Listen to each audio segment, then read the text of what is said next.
Hi everyone, my name's Kenny. I'm from Geneva, Ashtabula County. I had a good family. My first drink and drunk was at 8 with my mother and uncle, just being honest. At 11, 12, I did crack, coke, opium, alcohol, weed with my father. I started it with him. God rest his soul, he ain't here no more. He died at 37 years old due to this disease. And I grew up doing this thing and thinking this is what was cool. You know, running the streets, being somebody that I shouldn't have been, in and out of courts, jails, prisons. And today, you know, that I know that today it's not the life that God wanted me to be. I'll give you a few brief things of what happened in my life when I was 16. I went to jail for 2 weeks in YDC. My dad picked me up and wanted to go celebrate, so I went to Cleveland in the Flats,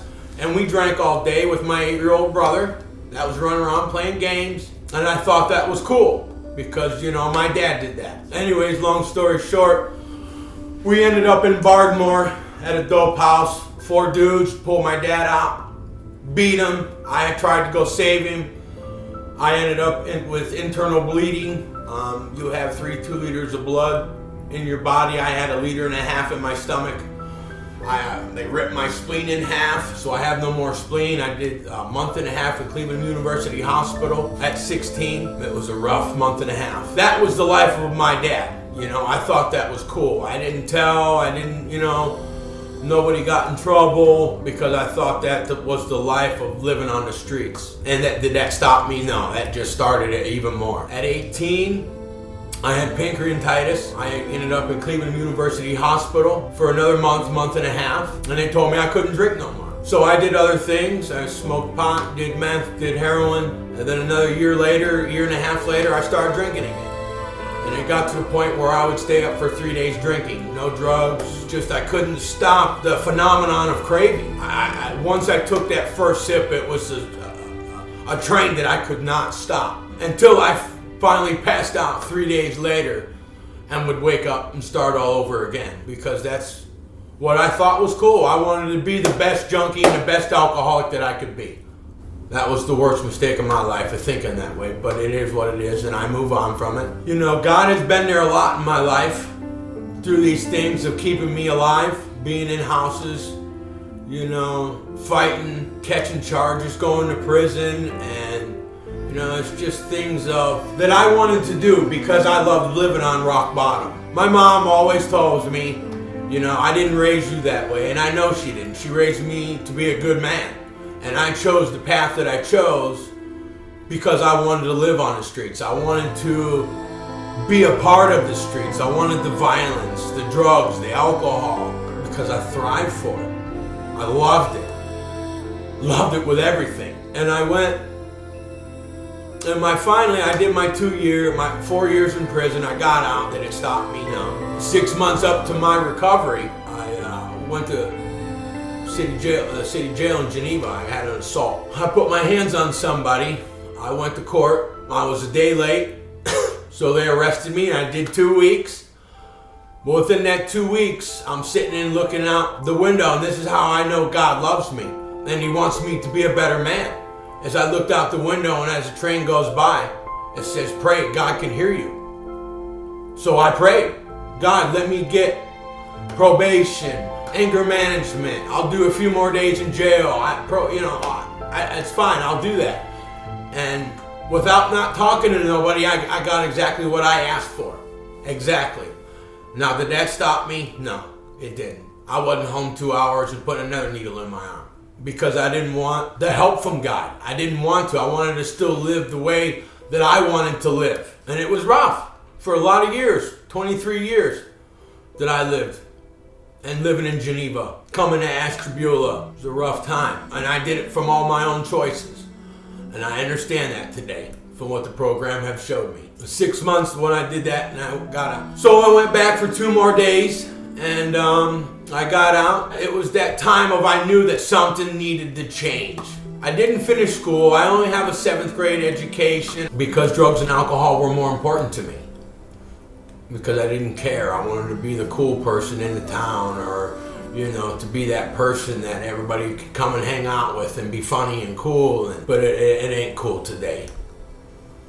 Today it's not. Get to coming to Signature Health. I didn't have a job. I didn't have no money. I was living with my mother and I needed insurance. I think God told me to go get insurance. This is like a month before I got clean. And I'm like, I need to go get insurance. I get my teeth done. And thank God I did. I went and got it, and then about a month or so later, I come to Signature Health because there was just that morning that I knew I could not do this anymore. I was tired of fighting. I was tired of doing it my way. I got here and they said, what are you willing to do? And I said, I'm willing to do anything you want me to do. So they said, okay, you got to come back in 2 weeks. I said, well, can you help me get off heroin? And they're like, well, we can't do nothing for you. You have to come back in 2 weeks and then we can put you on a Suboxone program. I said, okay. So I'm going to go back out and do what I've been doing for the last 23 years. And they said, well, we can't tell you yes or no, but I'll just see you in 2 weeks, Kenny. And I said, okay. So I went back out for 2 weeks, and then finally, January 19th, 2015, I came and started the Suboxone program. And it was the day that it started to change my life. I love this place. I say I'm in my leads. I love Signature Health because they help me. They don't judge me. And I was one of them people that nobody liked me. I was very angry, hateful, very mean, boisterous. One of my teachers wanted to kick me out because she didn't want me in her class no more because I was so mean. But somebody seen a change in me that I didn't see, and she let me stay. And I thank God she did, because today these people here, man, I love them. I don't know all of them, but I love them because they helped me change to be the man that I am today. To learn how to do this program, be a better man, to get a sponsor, to work steps. I go to counseling. I even did anger management. I did anger management 3 times. The 3rd time I did it. And it worked the last time. For the most part, I still get angry. I'm human, but I try to be the best person that God wants me to be because I did my steps. I put forth effort. And this is a life that I wouldn't trade for nothing. I feel amazing every day. Even the bad days that I have here are worse than any day that I did out there on them streets wanting to survive and wanting to get another fix and wanting to get another drink, because God has shown me the way because I turned it all over to Him. And it's wonderful because the day of a week before my dad passed away from cancer, he told me, he said, Scotty, don't be like me. Don't die like me. My grandpa, my family tells me, don't die before me, Kenny. Don't die. Because there's much more to life than drugs and alcohol. And there is. This program of AA, NA, there's wonderful people in there. And they will show you. I have 2 sponsees today. I have a home group, which is Saturday Night St. Pete's, which I love it. I do service work. I'm a part of things. I get to go to Punderson. I get to go to Founders Day. I came here in my first year and did my first lead here at Signature Health because I love these people. They're amazing people that helped me. And what's really stuck to me the most of these people, they didn't judge me that I was an alcoholic junkie. And I love that they just wanted the best for me. Total strangers. And when my first year, it was a little rough because I wanted to do things my way. And I know that's not what God wants me to do. So God did for me what I couldn't do for myself. He put me on a weekend with 39 other people that I had no clue who they are. And that was the best weekend of my life. Was a spiritual weekend, man. It changed my life. It changed my thinking. As long as I lean on Him and do the best that I can be today and do the next right thing. Today I get to wake up in a wonderful world and trying to start a new life. I do have bad days, don't get me wrong, but I have to use my tools that AA showed me to call my support group, call my sponsor, work with others. Them steps really help me. Try to change my character defect. My favorite one is number 7, to try to take away the pride, ego, the fear of I'm not going to be successful in life. And God does for me what I can't do for myself, because this is an amazing program. And I thank God for Bill and Bob that made this program. And I really thank God that gave me enough willingness to want to try to change and always have my back. And it's great.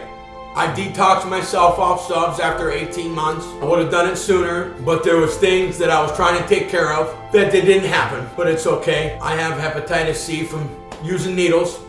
my own dirty needles. That's a repercussion I have to pay for because of living that life. I detoxed myself and it was rough for the first 10 days. But I leaned on God.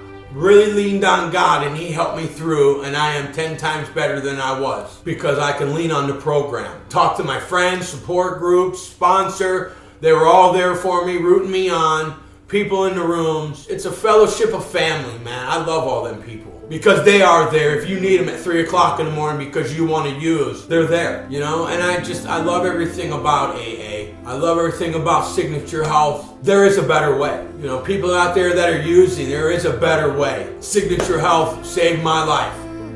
They showed me the way to the rooms of the program and what to do. I know I've been there. I've struggled a lot in my life of trying to do it my way, and it never works. You need help. I needed help, and there's a place that you can get it. And there's people that are willing to help you if you're willing to put forth the effort of wanting to get clean. And so rock bottom I love. And I did love rock bottom because I had nothing to lose. I didn't have a car to lose. I didn't have to pay no bills. I didn't have to do things. I know. I've been there, done that. I loved it. I could just do what I wanted, when I wanted, and whatever I wanted. But there is a better life today, and you can get it if you want it. Well, after all this, I came to Signature Health and my counselor. After my year of coming here, did my steps, got my sponsor, got my home group, been to things, did service work. My counselor, I come in one day for an hour every 2 weeks. I see her every 2 weeks. And she said, hey, I want to put you in for the 2016 Achiever of the Year Award. And I said, okay. So 2 weeks later, I get a paper in the mail that says I'm a 2016 nominee Achiever of the Year Award. And so I go, I get to bring 2 friends, my mom, my grandma, and we have a good time. My counselor's there, and another awesome lady was there with me. So we all stand up front, and we all get our plaques. But then they're going to call the winner out of the nominees for the 2016 Achiever of the Year, and I won. Because I put forth effort to do the next right thing, to try to better my life. Because I got tired of living the way that I was living out there. And there is hope. I promise. There was people there that went and had 4 years college, had his degrees, had, other things. And they're like, Kenny, Purtillo, you won the 2016 Achiever of the Year Award. Because, I put forth effort into this program and tried to better my life. And it was amazing. I cried. On video, I cried because I've never felt the feelings that I felt for that 23 years of wanting that anger, that hate, that strive for the streets. Because when you live on the streets, you're not supposed to be weak. You're supposed to be strong and survive. So when I felt that love of my family being there and my friends and the people that were behind me from Signature Health, it was amazing. And people really believed in me. They believed that I could do it. And that's a good thing too, that they believed that they have your back here. And they did. Many a few times that I've had to call my counselors and teachers and be like, hey, I'm going through some things. And they're like, okay, Kenny, they talk to me for a few minutes and I would use my toolbox. It's amazing. There is hope out there for you guys, ladies, whoever's watching. I promise. God loves you, and God wants you to live the best life that you can live.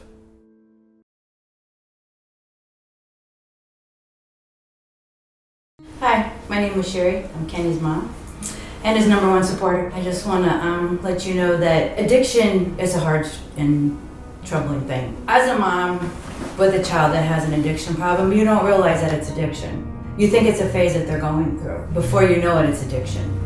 And then you sit and you think, what did I do to cause this? When in fact, I didn't cause it. How can I cure him? I can't cure him. I can help him.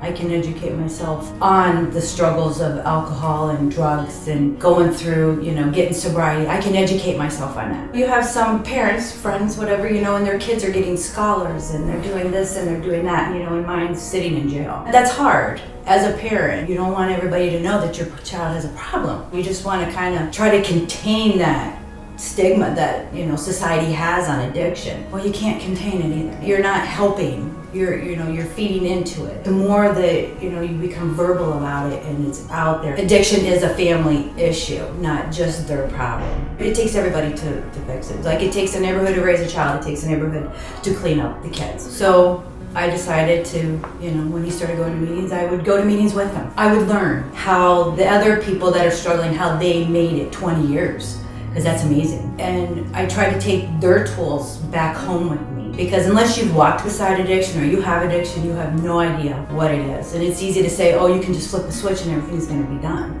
Well, it's not. It's a lifelong battle.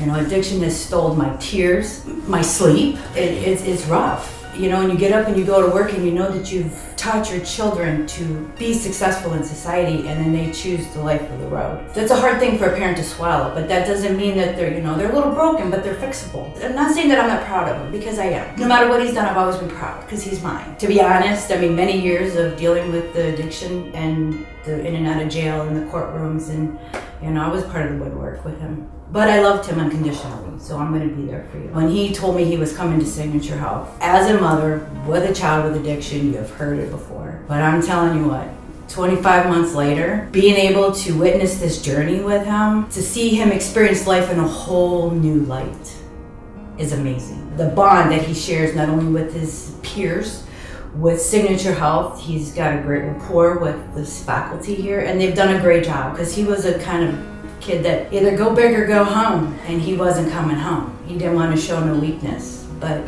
through this program, he was able to put down that guard and just let himself be him. It's okay to hurt. It's okay to cry. I remember phone calls, Mom, I don't know how to handle all the blessings that life is giving me now. I'm not used to this. Good things are happening. I'm not going to jail. It's a tough road, but if you're willing to work the program and do the next right thing, things are going to work for you. Just don't give up hope. Educate yourself on addiction, because it is a disease.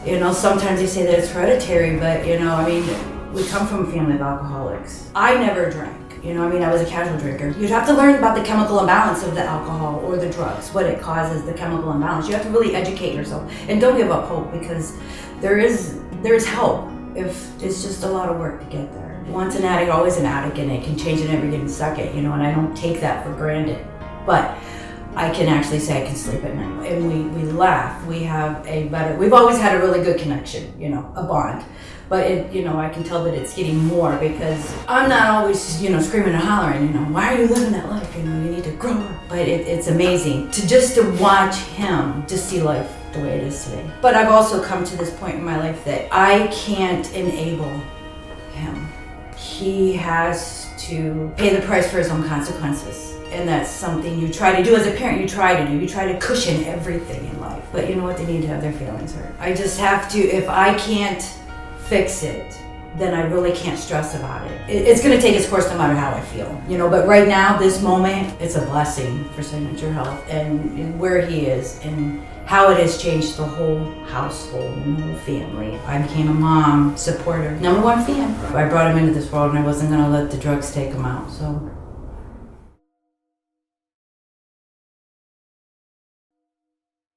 My name is Debbie, and I'm from Ashtabula. I live in the city. I have 5 children. 4 of them are heroin addicts or recovering heroin addicts by the grace of God, for today and today only. When I knew that they were on heroin, when I actually found out what they were doing, it was probably 6 years. My oldest one started doing drugs when he was 14 years old, drinking, smoking weed. I never knew the extent of how bad it was until he was older, and then they would reveal stuff to me. My daughter is an LPN, and she gets migraines, and she has a lot of anxiety, so she started abusing her prescription drugs, and in the process was introduced to heroin through her brother, and it just spiraled out of control. I think I'm just offering hope to those moms, the parents,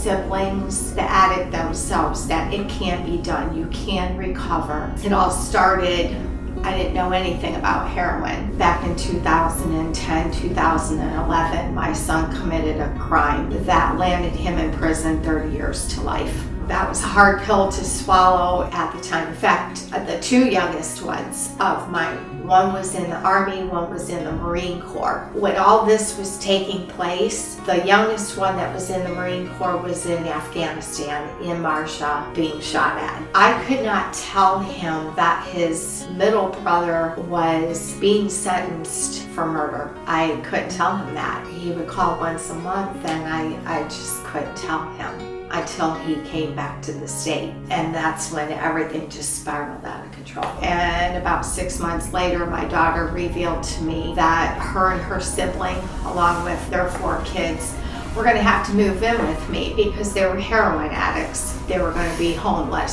So I thought I could run my house like a rehab facility. Come to find out, it doesn't work that way. In a nutshell, my daughter sought out help. She was in Turning Point for 8 months while her kids lived with me. She got out 2 months later and relapsed and overdosed. I got a phone call from Children's Services wanting to know where she was at. I had no idea. Didn't scare her enough though to stop her. In the meantime, my son was running heroin from Cleveland to Ashtabula so that he can feed his own addiction. He got caught in Lake County with enough heroin to give him a good felony. He was facing 1.5 years in prison as well. And my whole life was just spiraling out of control. I can't have 2 kids in prison and they're all on heroin. It was just really bad. I'm raising 4 grandkids after I had already raised 5. I was seeking out for help through Nar-Anon, through recovering addicts, really are the ones that gave me the hope. Those that are in recovery gave me the hope because they showed me that they could do it.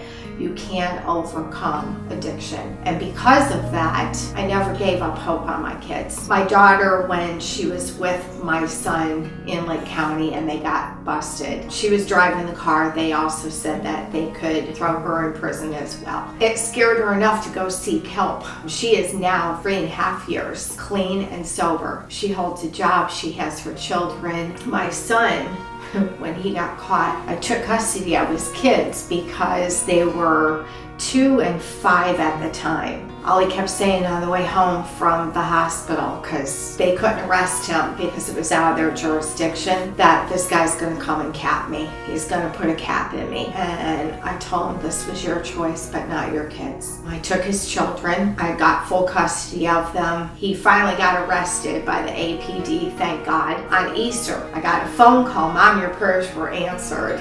I've been arrested. They took him to Lake County Jail where he weighed in at 111 pounds. His skin was gray. He did not look good. He sat in there for about 3 months and I thought that he was okay. So I bonded him out. Big mistake. As soon as I bonded him out, he went back to using again. So I had to throw him out of my house because his kids were living with me. So I threw him out. He lived on Walnut Beach in a tent for quite a while. That was really hard to do. He found a place, but in the meantime, he kept losing weight and losing weight and losing weight. He got arrested in the courtroom. I had his bond revoked when he went to go get sentenced. 18 months in prison or 3 years probation. He is 22 months clean now. He got back custody of his kids last month. He has a new baby. He's held a job, the same place for 1.5 years now. He is going to be working part-time at Glen Bay. There is hope. There is hope for recovery. There is hope for your children. There is hope for our loved ones. Just don't ever give up. Like, I had no clue and I just thought that I could run my house like a rehab center. You guys won't use or I'll throw you out. And 1.5 years later, they were still living there with me and never giving up that hope. I have watched my kids go through recovery. But I also know that it's one day at a time. I blamed myself when I found out that they were using. I blamed myself because I was a working mom, even though I said that I wouldn't go to work until all the kids were in school. Maybe it was because I got divorced. Maybe I should have got them counseling. There were a lot of things that I put the blame on myself. If I would have been a better mom, if I would have listened. I know now that I can't take the blame for their choices. I think a lot of it is the guilt. I didn't know how to deal with it. I didn't know what to do. What do you do with that? First, I didn't even know what the drug was or how it was used. I mean, my daughter had to explain to me what heroin was and what you do with it. I see so many people saying things like, just let them die if they're a junkie and, you know, they're out prostituting for their drugs. But that's somebody's child. That's somebody's loved one. You don't give up. And it doesn't have any discrimination. I know a woman personally that I used to work with whose husband had arthritis so bad that he became an addict. He was out getting heroin. He ended up dying at 76 years old from heroin overdose. It has no discrimination. I think I've learned the hard way not to sit there and judge somebody else, because it comes back at you. And that could be your child, it could be your mother. It happens so fast. It happens so fast. I never saw it coming. Like with my son that's incarcerated 30 years to life. I knew he was doing things. I guess I wanted to turn a blind eye because I didn't know how to deal with it. So if you think that something's going on with your loved one, go ask questions, go find out, go get information, get educated. And that's where I think there's an issue there too, with lack of education. The signs to look for, but how to deal with it. Not to label, but to treat them like they're a human being and their life is worth something. Just to never give up hope on your child. Don't ever give up hope. Seek any avenue that you can, not just for your child, but for yourself. Because I got to the point sometimes where I was obsessed with, I would drive past my son's house, or I would call him or text him if I could, just to see if he would answer, to know he was still alive. You need to take care of yourself too. But get educated, find people that you can go get help, support. There's so many support groups out there. Seek out those that are in recovery, like I said, and I won't mention names, but there are people out there that gave me so much hope because they showed me that, look, you can do this. And sometimes they can give you a perspective from the addict's point of view in recovery as to being a parent. This is what you need to do. You need to just tell them, no, I'm not giving you money. I'm not going to do this for you. Don't enable your kids. That for me is still like a big issue, because I also know that once they walk out that door, I might not see them again. So that's the really tough part. It was really hard to have my son arrested in the courtroom. He called me that day, a couple hours later, and he said, why are you doing this to me? I'm not hurting you. I don't hurt anybody. If anything, I mean, if I want to go out and get high, I should be able to go out and get high. I'm not hurting anyone. And I said, well, then why are your kids living with me? Why do I have to hear them crying? Why do I have to take them to go get counseling? It does hurt. It plays a ripple effect. It ripples out into society. You can't hold a job, and then employers can't keep people employed. You have to find another employee, or, you know, it's just, it's bad all the way around. But I just never gave up hope. You know, I watched my daughter seeking treatment before she went into Turning Point. And I remember from going through the phone book, she had a notepad and she was on the front porch, and she was shaking. She was dope sick, and she knew she was on unemployment. She was going to get a check. But she told me, Mom, if I don't get help, I'm going to die. I'm going to overdose, either on purpose, because I'm going to go drive down to the river, and I'm just going to give myself more than what I need, so I go to sleep and don't come back, or I'm going to accidentally overdose. She goes, I need help. When your kids ask for help, do whatever you can to find that. Make connections, call anybody that you possibly can to get them the treatment that they need. People, you know, have given me encouragement, and I just want to give it back. I kept seeing on Facebook all these people that are overdosing, and something needs to be done. And it's like, I'm so tired of seeing it.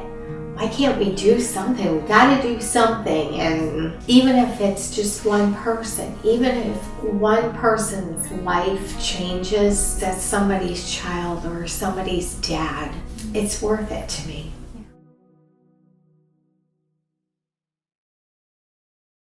Hello everyone, my name is Dalton Witt. I'm a Ashtabula County native. grew up in Jefferson. I am a recovered or recovering drug addict and alcoholic. I know it's a weird thing for people to hear. It's an even weirder thing for me to say out loud. I'm an addict. I'm a drug addict. I have a sponsor.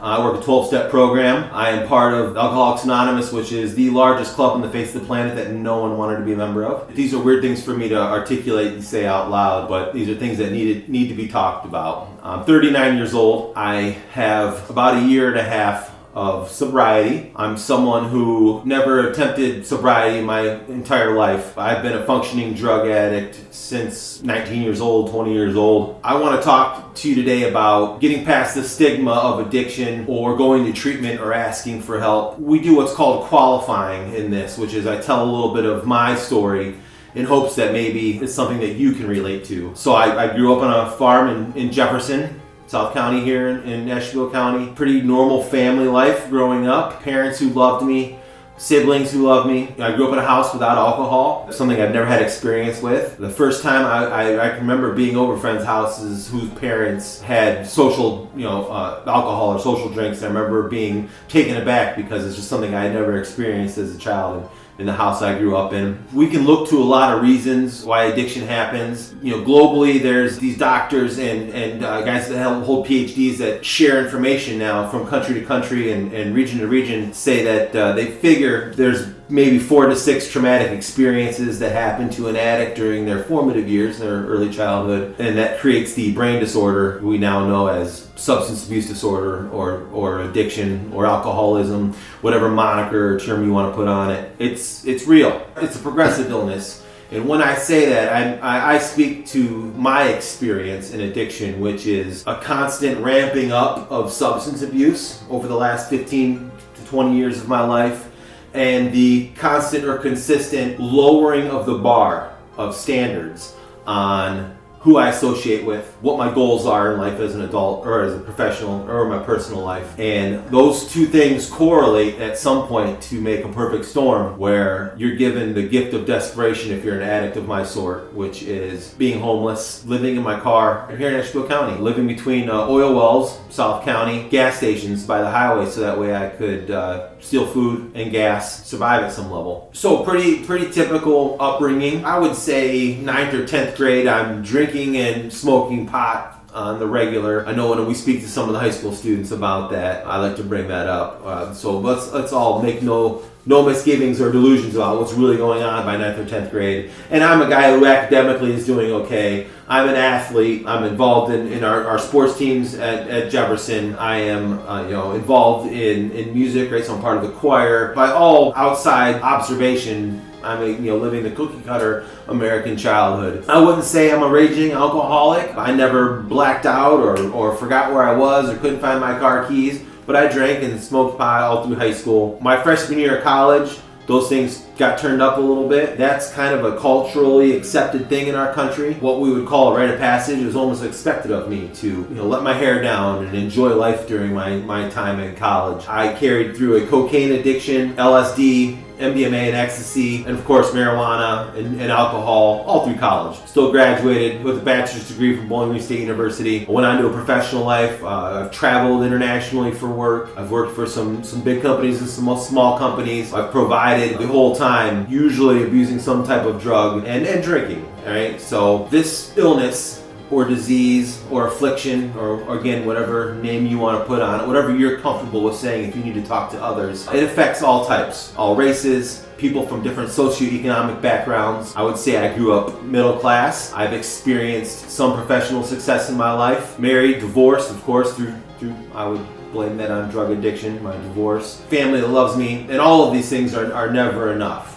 So with a year and a half, roughly, year and 5 months sober, and analyzing this process, participating in Alcoholics Anonymous, Celebrate Recovery, which is faith-based, 12-step programs, and Narcotics Anonymous programs, I am sure of one simple thing, and that is that this is not an intellectual problem. I've analyzed every aspect of this, backstories on people, what they're doing now in recovery to help their situation, where people have gone forward or set up 5-year plans and move forward in the future, and I am positive it is not an intellectual issue. I've been trying to fill a hole in my soul. I would try to stuff with outside things, whether it's substance abuse or monetary things, stuff. The quicker that we understand as addicts or alcoholics that there's something different about our constitution as who we are as people, the quicker we can get on to asking for help. That's a hard thing to do. If you're someone who right now is struggling with substance abuse, I understand the isolation, the guilt, the shame. Those are factors that drove me away from people that could help me. There's a certain level of false pride in my using as well, where I didn't want to bother others with my moral affliction. And unfortunately, that's how people who suffer from substance abuse disorder are seen by people who don't have any personal experience with it, is that there is a moral issue, right? I have a moral deficit. I make bad choices. That's where the criminalization of addiction comes from in our legal system here in the United States and most other countries. But you can navigate that system with help. Whether you're a parent watching this or someone who suffers from substance abuse disorder yourself, I promise you, if you reach out to people in our county, whether it be people here at Signature Health or people at the Donahoe Center at Turning Point or people at Glen Bay or to go to an NA or an AA meeting, that would be Narcotics Anonymous or Alcoholics Anonymous, all those things can be found online. It's very easy to Google that. You will be welcome with open arms. Robert Downey Jr., the actor who plays Iron Man, has battled with substance abuse disorder most of his life. And when asked why he doesn't want to talk about it in interviews or with other people, he speaks on the fact that he feels that he's maybe a victim or a participant or a veteran of a war that he finds he can only speak about with other people that were there. And that's the best advice I can give someone who's battling addiction right now, is to get around other people who understand where you have been and where you are now. The door is always open from another fellow addict or alcoholic. All I can do is extend my hand to you, and I promise you anyone else will as well. If you're a parent or a wife or a husband or a sibling or just a friend who's concerned about someone who's struggling with addiction, reach out to these same groups I just spoke on. AA, NA, Glen Bay, Turning Point, Signature Health. We can help the family who doesn't understand addiction as well. And by that I mean we can answer some questions that you may have that you can't talk about with your loved one. We can also put you in contact with people that participate in Al-Anon, which is a 12-step program for people who have suffered some traumatic experiences by loving someone that struggles with an addiction problem. So with my year and a half of sobriety, it's not all rainbows and sunshine and candy canes every day. It's hard work. I can look another man in the eye today and speak from the heart. I've made friendships with other men and women who are in recovery from drug addiction or alcohol addiction that are lasting friendships today. I have people that I can rely on, people I can count on. I've been able to do what we should be able to do as Americans, which is to pull ourselves up by our bootstraps. And if you're in the middle of battling addiction right now, that seems miles away. You might be looking at this screen right now and saying to yourself, Dalton, I'm not smiling. I've painted myself into a corner that I can't get out of. I am in a trap that I can't spring. I understand that. At the end of my using, quicksand stretched all around me. There was nothing left to claw at. And today, through sponsorship, through 90-day treatment program, and through working with others, I've been able to hold full-time employment, get back to some more career-oriented activities, and participate with my brothers and sisters that are in recovery on helping new people to learn that there is a better, easier, softer way, but it's going to require maybe going away for a little bit. I'm blessed in the sense that I have a family who loves me, who has always loved me and wants the best for me. In the end of my addiction, my battle with drugs and alcohol, I would dodge family events. I wasn't really welcome at my mother's house, in the sense that to watch me deteriorate was killing my family as well. I weighed about 100 pounds less than I do sitting here right now today. Looked like I was dying, because I was. Today, I can enjoy a working relationship with my mother, with my mother's husband, who's a great man, who's been involved in my life for years, and my two brothers and my sister. But really, I can participate in their lives, and that's really the truth of it. And if you're an addict or an alcoholic, you understand what I'm trying to say right now, is that the isolation that comes with this, I couldn't participate in their lives, to be around my nieces or nephews, right? Because of the embarrassment of what I was going through. I can do those things now today. And that's from looking for help, turning to the right people, getting involved in a 12-step program, working with others that are in recovery and still currently suffering from substance abuse. What was the end like for me? What got me into treatment, or what were those last few days in addiction like? And this is something important to talk to maybe parents or relatives or family or friends of loved ones that are suffering right now from drug abuse. It was very difficult for me to go to treatment. It took being arrested, it took 2 felonies, looking at someone who never had more than a traffic ticket up until a year and a half ago. After those things happening, I still wasn't gung-ho about going in treatment. I just didn't think it was for me.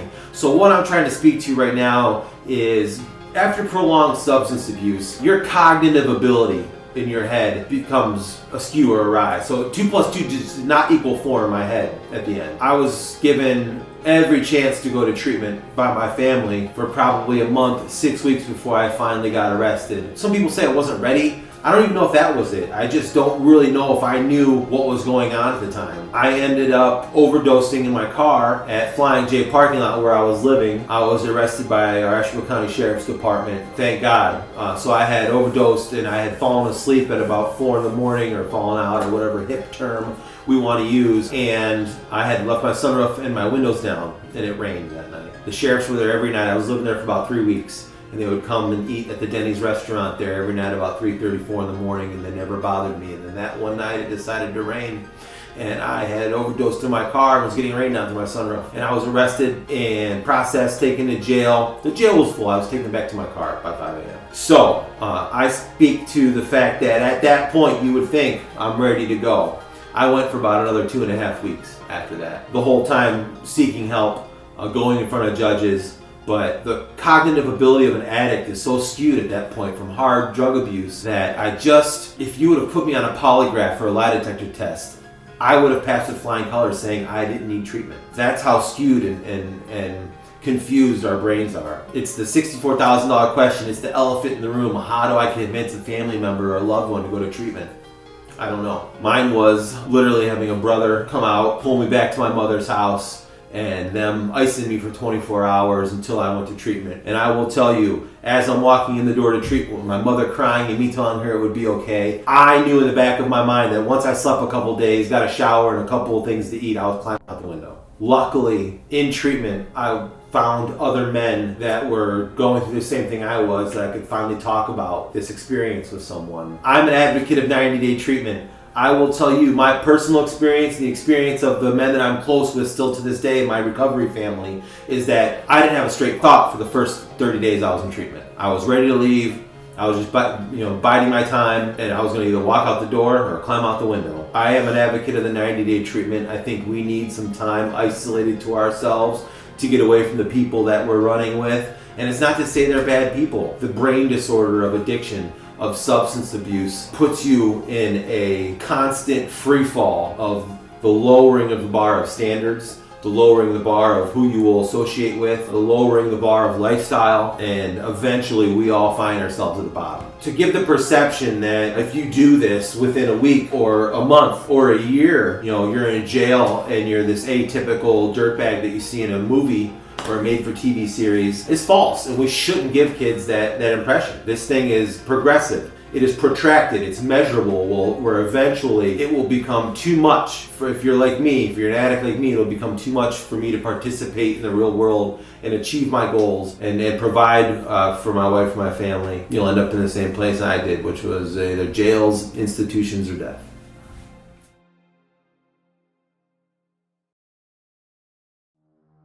My name is Newsome. I am a recovered alcoholic and drug addict and convict. I grew up in an alcoholic home where it was just a normal thing to do. So it was a learned behavior for me. I didn't know until, I started trying to fill the void. There was a lot of emotional abandonment in my home as far as my father, and a lot of mental abuse, which to me is worse than physical abuse. So I didn't know that as a child, but growing up, I was really good in school. I was really good in sports, but I had a problem coexisting with people, my peers. So the first opportunity I got was to drink. I didn't know, this would turn into, the monster kind of got released, I started getting into trouble. I am a 4-time convicted felon. I have been to prison, I have been to jail. I've probably done over 3 years behind bars and probably 19 in my head. It's been a real painful ride. At some point, I think when my father died in 2012, it was almost like the resentment was released and I was able to get sober. I did have one relapse because I didn't take suggestions. I didn't connect all the dots. And I think at some point, nobody wakes up one day and says, I want to be an alcoholic or a drug addict. I don't think that's anybody's ambition. And so many people experiment, yet only certain ones, and science hasn't proven it yet, why when we pass into the state where we lose the power of choice. And then it becomes our drug of no choice. You see what I'm saying? And at that point, that becomes the number one priority. And that's what happened with me. Statistics that 50 to 60% of addicts is it's genetic, 25% is environmental, 20% is unknown. So there's a wide range there. In my case, my dad was an alcoholic and it did kill him. The environment spoke for itself. It was a lot of discord in the family. It wasn't a safe place to be. So that's 85% for me right there. I was probably born that.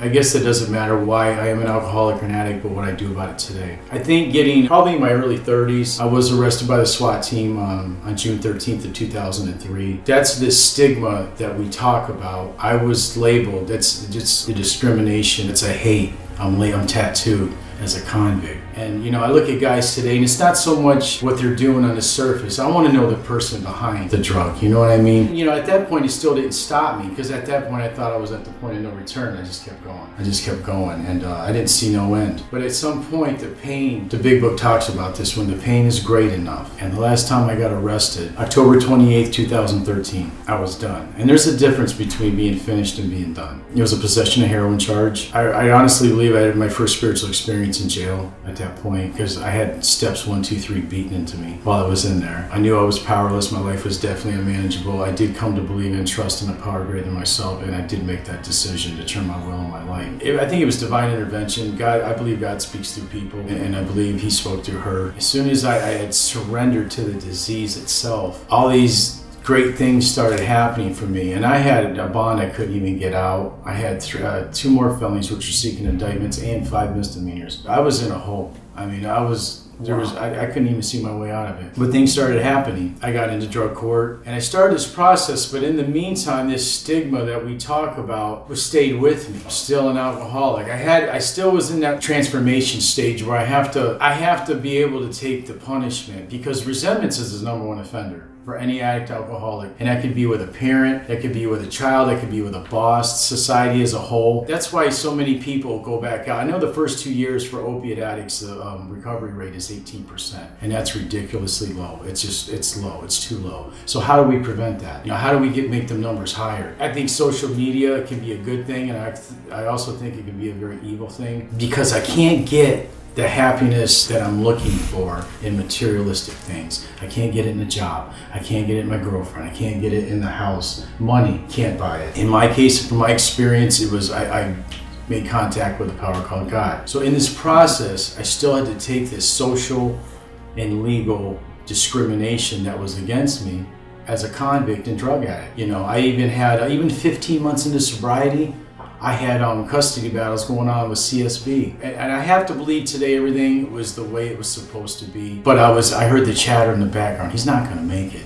He's going to relapse. He's going to prison. He's going back to prison. But yet all this time I just kept walking. I just kept going one step at a time, one step at a time. And all of a sudden I got into drug court and the felonies started dropping off. I got convicted on a couple of them. That brought me into drug court. I started paying my fines. I got a job at 4 months sobriety in the same factory that I worked 20 years prior. You want to talk about humility? Third shift, never worked in my life. But I made a decision and I moved on it. I think our people closest to us can be the ones that are the most damaging, and like the family members. Family members of an alcoholic and an addict can be just as sick or sicker than the alcoholic themselves, because it is a family disease. So what affected me directly affected everybody else around me indirectly. We learn this as we go, as we start doing step work and we start talking to people, being around people that are doing this. And I said this before, I come from a sponsorship family where permanent sobriety is expected. So I think it was divine intervention. I got placed where I was supposed to be, and I started seeing things that I didn't see before. I was in a toxic relationship with a woman that doesn't even drink or use. But when I got to a certain point, and I wasn't mad, but I understand I needed to go this way. And again, I made a decision and I wasn't stopping. So, and then there was just this more chatter and this, I drove around for probably 2.5 years with work privileges. I started painting at Glen Bay and Rock Creek, and it was just weird how I left the factory I was working at because I wanted to go back out and do the business again that my dad had before he died. So I did start it. I was successful right off the bat, but something took me to Glen Bay to paint. And I ended up there for 6 months, and one day I left to go get something to drink at the gas station. I got pulled over by a cop that had arrested me like 6 times previous. He knew, and the thing about it, he never got me out of the car, which was a first, and I actually argued with him. He did his job because I was an hour outside the timeline, and I got a driving under suspension. I'm 2 years into sobriety, but it worked out, and that was the last time that stigma from the legal, from the police, it started losing its depth and weight. It just wasn't there anymore. Today I go uptown, everybody knows me in Jefferson. Used to be in a bad way, now it's in a good way. But it's a process, it's a recalibration of my thinking that has to take place through the step work, and it's not easy. That's why it's only at 18%. It's not those for who need it, it's for those who want it. At that point, you start feeling better about yourself. We can be, a person like myself can be so hard on myself. That's why we did what we did in the beginning. Because I was talking about the instincts, the sex, social, and security. We put our ambition with that. There's our ego, and they dominate an addict. For some reason, science hasn't yet figured out, but they dominate us, and that's why we do what we do. So when we do inventory, we get down to causes and conditions, because it's not so much the drug or the substance we're picking up, it's what's going on in here that's making me want to pick that substance up. It's a pretty fascinating deal. When I got into it and I started actually seeing things that I didn't see before, and the weight kept coming off. Everything in my life that's happened, I believe, has been spiritually guided towards, not so much emotionally driven. I talk about, I'm pretty bare bones when I speak as far as like to crowds and stuff. It's either one or the other. But everything in the middle, existing or living abundantly, the caterpillar and the butterfly, it all goes through a metamorphosis stage. And it's painful at times, and it's supposed to be. At times it was uncomfortable. Sometimes I doubted it maybe, but then someone told me one time, doubt your doubts. It's not the pink cloud that everybody likes to say. It's God's grace. It's unmerited love that you don't even deserve, but you get it anyways. Enjoy it. Again, that sponsorship family was really important to me, and I haven't looked back since, and it's that job I was painting at Glen Bay, they ended up recruiting me to be a counseling assistant. Again, that was kind of awkward a little bit. I was like, what? But it wasn't so much, we don't tell people what we're doing in this thing, we show them. Actions speak louder than words. Being an addict, we want what we want it now. That's why we do. We're emotionally driven. But when we become spiritually guided through the step work, we don't try to look for our purpose, we let it find us. That's a beautiful thing. And then when I got to that point, and then I got hired, and it was second shift, I was grateful. But 3 months in, I was content, but I wasn't satisfied. Now I wanted more. So everything I was chasing out on the street, love, respect, loyalty, trust, I get it in recovery for free. But now I'm just as hungry in recovery as I was out there now. But the thing happened, like 4 months in, there was somebody that went to another job, somebody got promoted, and I got right up in the first shift. And then I got my CDCA license. Then I got a promotion about a month ago. It's just like, it just doesn't stop, and it's like, and at times I can still, is this really real? I think the power of it is really in prayer, and it's really about consistency for me. I tell guys that I sponsor, water doesn't cut through rock by power. A formless entity does not cut through a solid object, but it will do it if it's persistent, because it never stops. And we see it all over the world. Mm-hmm. It never stops, it just keeps moving. So that's what I encourage guys, just don't stop, because people are gonna wrong you, people are still gonna let you down. That's just humanity. That's the way, that's the world. But it doesn't have to stop you from doing what you're doing. And if I choose to persevere through adversity, that's what builds my character and continues to define who we are. Sometimes it takes a life-altering incident like mine, when my father died, for this to happen. They do love you. There's always something going on inside of the addict that makes them do what they do. We're indirectly sick as well. Don't love them to death. Don't enable them. Keep encouraging them. Addiction is a disease. It don't ever be fooled otherwise. It is a disease of our thinking. We just got to be able to have healthy boundaries. And at times, if you've exhausted all efforts, use some tough love. Make it uncomfortable for them. They didn't choose to be an addict. That wasn't their choice. They might have been having fun at first, but when they lost the power of choice, They have no choice now. Seek help. Be teachable. Do not give up. People in recovery are the strongest people you're ever going to meet. And some of the smartest people I've ever met in my life, the most intelligent people I've met, have been in the depths of hell that I've been through. This thing's not for marathon runners, and we have to keep walking in this thing. You know, we can't, there's no sprint to the finish line. We have to go, keep moving. You know, you make a mistake, get back up on your feet and walk. You know, it's supposed to hurt at first. The pain doesn't last forever. It really doesn't. We can either exist or we can choose to live abundantly. There is a power called God because I found it. It's in the step work. The trick to this whole thing is in the step work. When we do the inventory, when we get to that stage in recovery, that comes out, and what happens is our feelings and emotions start coming back. At first they bounce around like a ping pong ball because they've been suppressed for so long. But when they start balancing themselves out, we start to feel, have emotions like you do. There's absolutely help out there. If you use it in a good manner, you can find it on social media, you can find it at treatment centers, Signature Health, Glen Bay, even people in the probation department, the police department.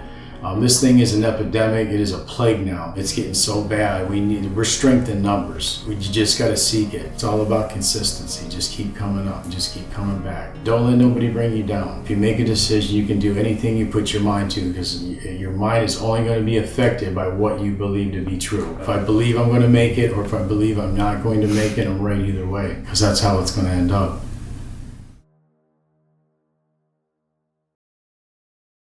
My name is Kristen Derr. I'm 31 years old. I'm from Ashtabula, Ohio. I'm originally from Loudonville, Ohio, which is far down in the country, Amish country, all that good stuff. I moved up here when I was 4 years old. I am biologically an only child, but I had a stepbrother through my stepfather, which my mom married. My father committed suicide prior to me being born.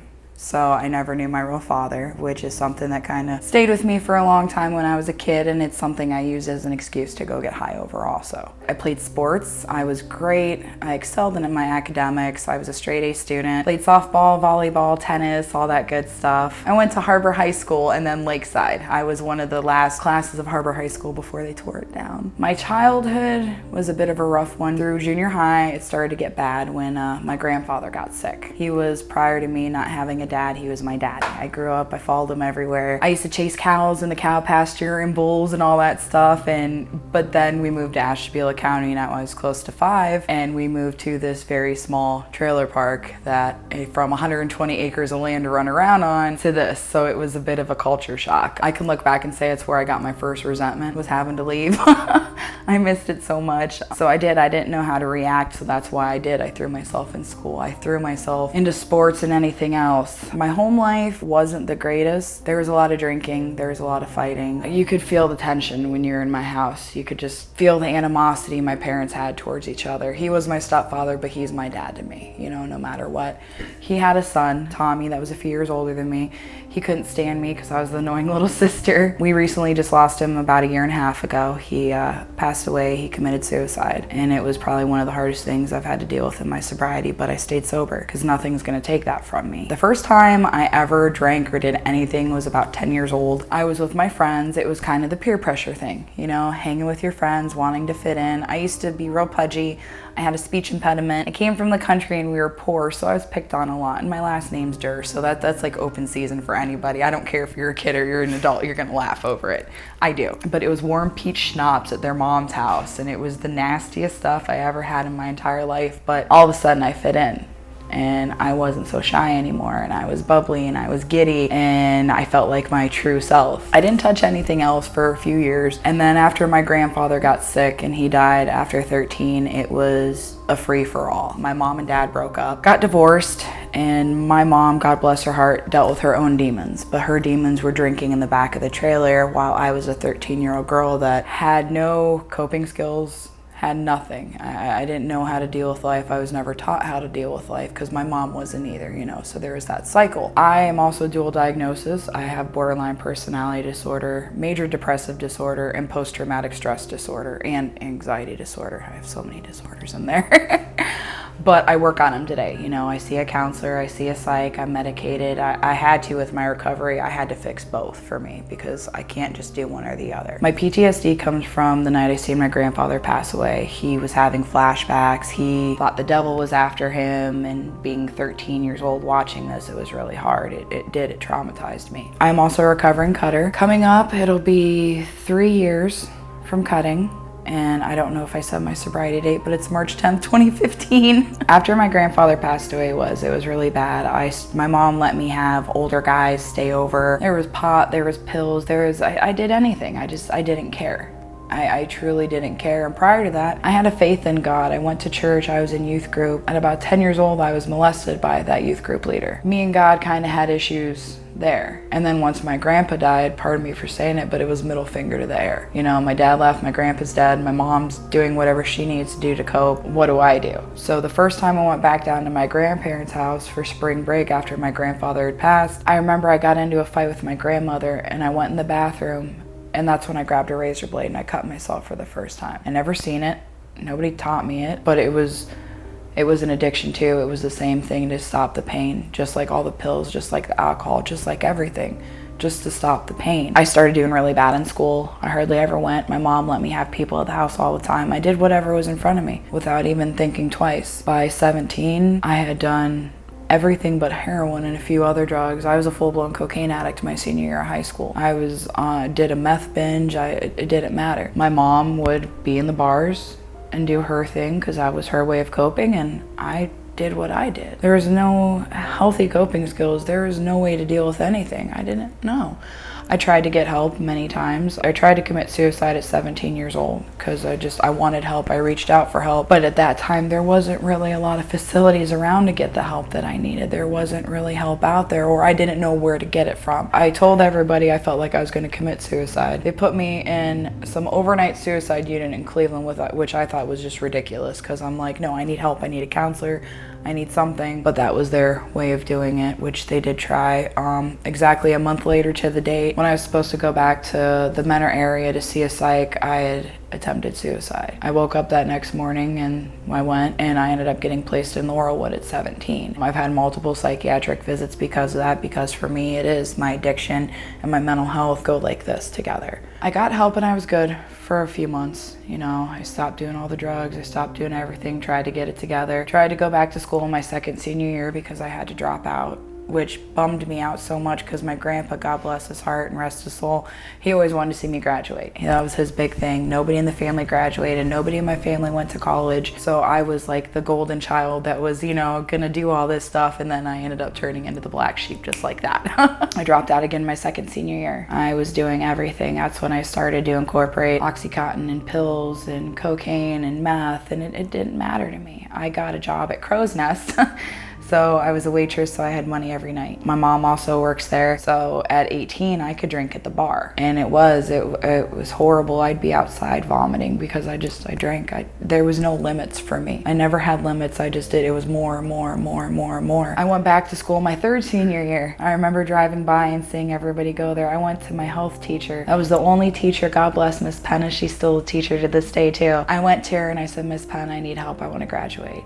And she worked with the school, and I ended up getting my diploma, and I got to graduate almost 20 years old, but I graduated. And it was one of the best moments of my life. You know, I'm like, okay, I'm gonna get things together. I'm gonna do things better, which without help, it's impossible. I met a guy in Youngstown. I was doing morphine. I was doing oxys, Percocet, Vicodin, and it didn't matter. I was doing morphine suckers, which I'd never heard of before. A lot of that time frame is a blur to me. By 21, I moved to California and decided to go get pregnant with the guy I followed out there.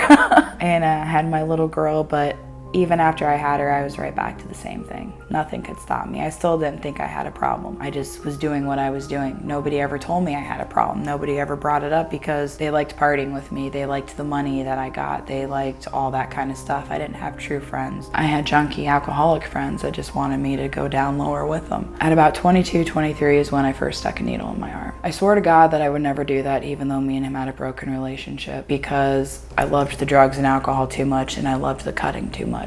You put two of those things together, you put self-harm and a narcotic together, I was done for. I remember my little girl crying as I'm in the bathroom. Mommy, what are you doing? Mommy, what are you doing? After I'm screaming at her prior to this, and come out like, let's go to the park. Let's, I'm mommy of the year because I got my fix. And I promised myself if I ever have kids, I wouldn't put my kids through that pain that I went through. And I was doing the same exact thing.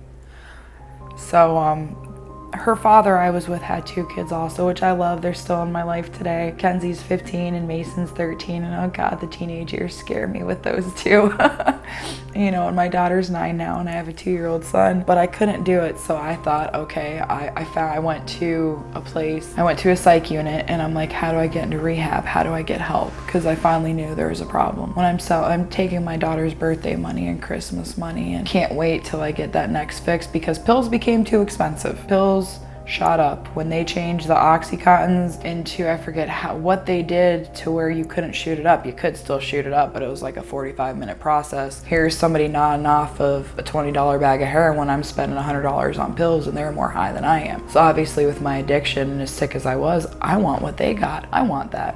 I didn't want somebody that had a good life. I wanted somebody that was getting, high. So that's when, I was a full-blown heroin addict by 23 years old. Everything I promised myself I would never be, I just didn't care anymore. And I thought that was my lowest point, but it wasn't. I got into a detox unit in Neal Kennedy in Youngstown, Ohio, which I went there a few other times for my impatience. I thought I was gonna get out, do the Suboxone program. I'll be fine, I can do this.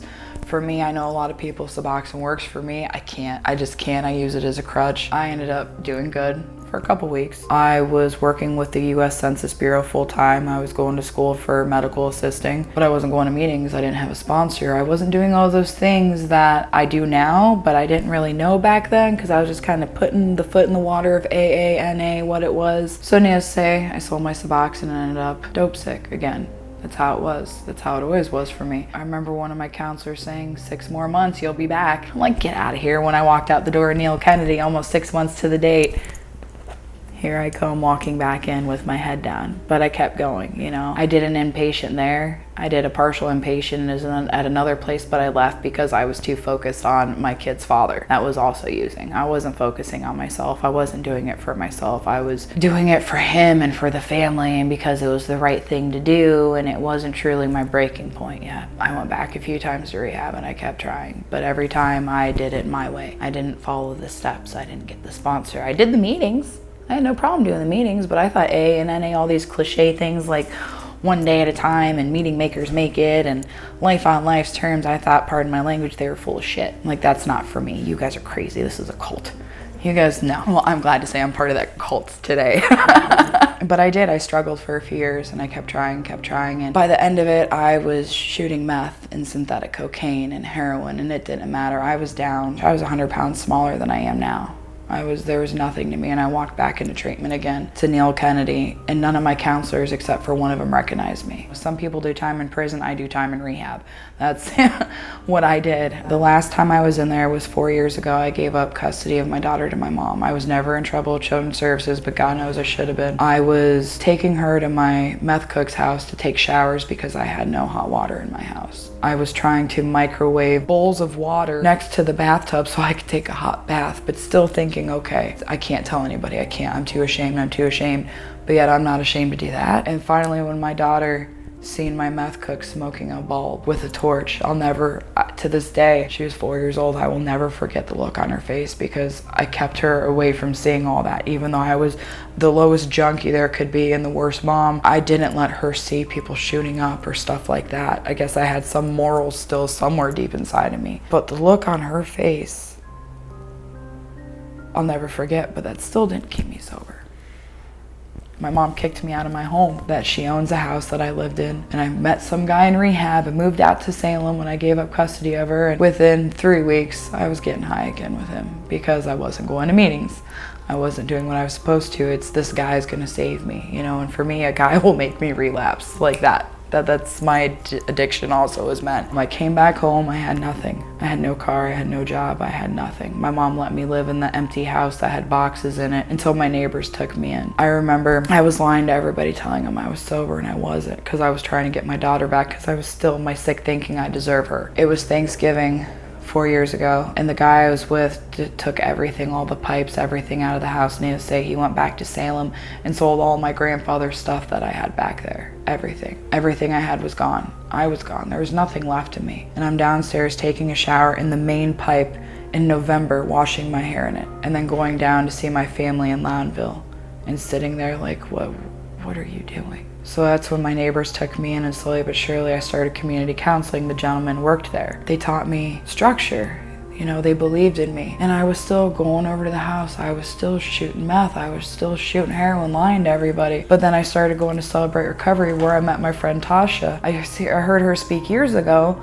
I thought she was batshit crazy, you know, at an AA meeting, but I heard this thing, Celebrate Recovery. So I started going there. Lo and behold, the irony of what my life is, the first person that ever shot me up with heroin was there sober, and I met up with her, and she became my sponsor, and I started slowly getting it together. I was still lying to everybody about how long I had clean, but I was staying sober. I was told years ago that I could never have any more children. I'd accepted it in women's group. As I'm becoming closer to God during all this, I remember praying, okay, I'm gonna pray for God's will. I've never done this before. Okay, we'll try it out. And Sarah warned me, when you pray for God's will, you duck and you cover. 2 weeks later, I found out I was pregnant with my little boy, which the baby I was told I could never have again. And I'm like, okay, God, I see you. Like, that's the biggest statement you could ever make. But I was still not homeless, but I just still didn't have a car, I didn't have a phone, I didn't have anything. Slowly but surely, I got all that back. I started working steps. I stayed sober. My little boy tried coming out at 25 weeks and gave me a bit of a scare, and he kept trying to come out, but thank God he stayed until full term. By the time I gave birth to him, my mom had seen my progress, and she gave me my home back. The woman from the church donated so much stuff for my son. I ended up buying a car, my first car. I was working, I was doing home health care, I was doing all these things. I was getting life back, but there was still something, I just don't know what it was, that was missing at that time, even though I was working with God. By the time I was a few months prior to getting my daughter back, my mental health, this is where my mental health comes in. I was off all my meds, obviously. When I had my son, I got postpartum depression. They put me on a medication, and the doctor did not warn me of the side effects of what it would be like. I remember holding my son when he was 3 months old, feeling high. At the same time, I was getting complacent. I was hanging out with an old friend that I knew from 4 years old, that when I decided to relapse, I shot some dope, and I've never in my entire life, there's always, okay, do some coke, pop some pills. So I've never just gone straight back to the needle, and I did. My ex-boyfriend at the time, my son's father, which is now my fiance, and we're getting married in September, which is insane to me. He had our son for the night because we had just recently broken up too. So like I said, I will relapse over a guy real quick if I'm not in the right state of mind. I went out to the bar that night. I don't even remember driving home. I had my friend drive home after getting down the road, so I'm thinking I'm gonna kill somebody or I'm gonna kill myself. By the time I got home, I had bruises on my face from throwing up outside the window, from my head hanging out. It was like 30-some degrees outside. It was in March. I thought I'd be okay. That was my night of debauchery. I got it out of my system. I'm not gonna tell anybody. 2 days later, that urge, I woke that monster up again, because I can't take just one. I can never take just one. I called my friend up because he lived right down the road, and he brought some heroin over and a needle. My son was asleep on the futon downstairs, and I remember shooting up. I remember sitting at the dining room table, and every time that I used to get high, I wanted to die because I was too scared to kill myself. And this time, and I've never overdosed, this time I felt myself. Literally, the table was drenched in sweat. I couldn't move. I was having a hard time breathing, and my friend left because he had to go home. I remember looking over at my son laying there, and I said, I can't do this anymore. And I crawled over on the floor, and I dropped down on the same floor that I prayed so many times before. I'm like, God, I don't want to die. For this once, I don't want to die. And I crawled up next to him, and I held him. And I went out, and I thought I was dead. I woke up the next morning. Dude, it was kind of blurry to me, you know, but I woke up, and I'm like, thank you, God. I go to community counseling. I ran into community counseling in my group. Thank God it was the day I had group. It was a Tuesday. I'll never forget it. I ran in. I told everybody, I'm like, I messed up. I got high. I don't want to die. I can't do this. I went to Celebrate Recovery that night. I was a mess, bawling in front of everybody. I didn't care because I was not going to die. From that point on, I have worked my ass off. And it has been hard. I've lost my aunt, my uncle committed suicide, my brother committed suicide, my best friend that I met in rehab, and this is something I wanted to share too. My good friend Tasha took me when it happened. He He was 31 years old. And what keeps me sober on my days is I look at his ashes. You know, he left a family behind. I met him in rehab. He was one of my best friends and helped me through AA. I stayed sober through that. I have stayed sober through so much because there's no reason. I don't want to die today.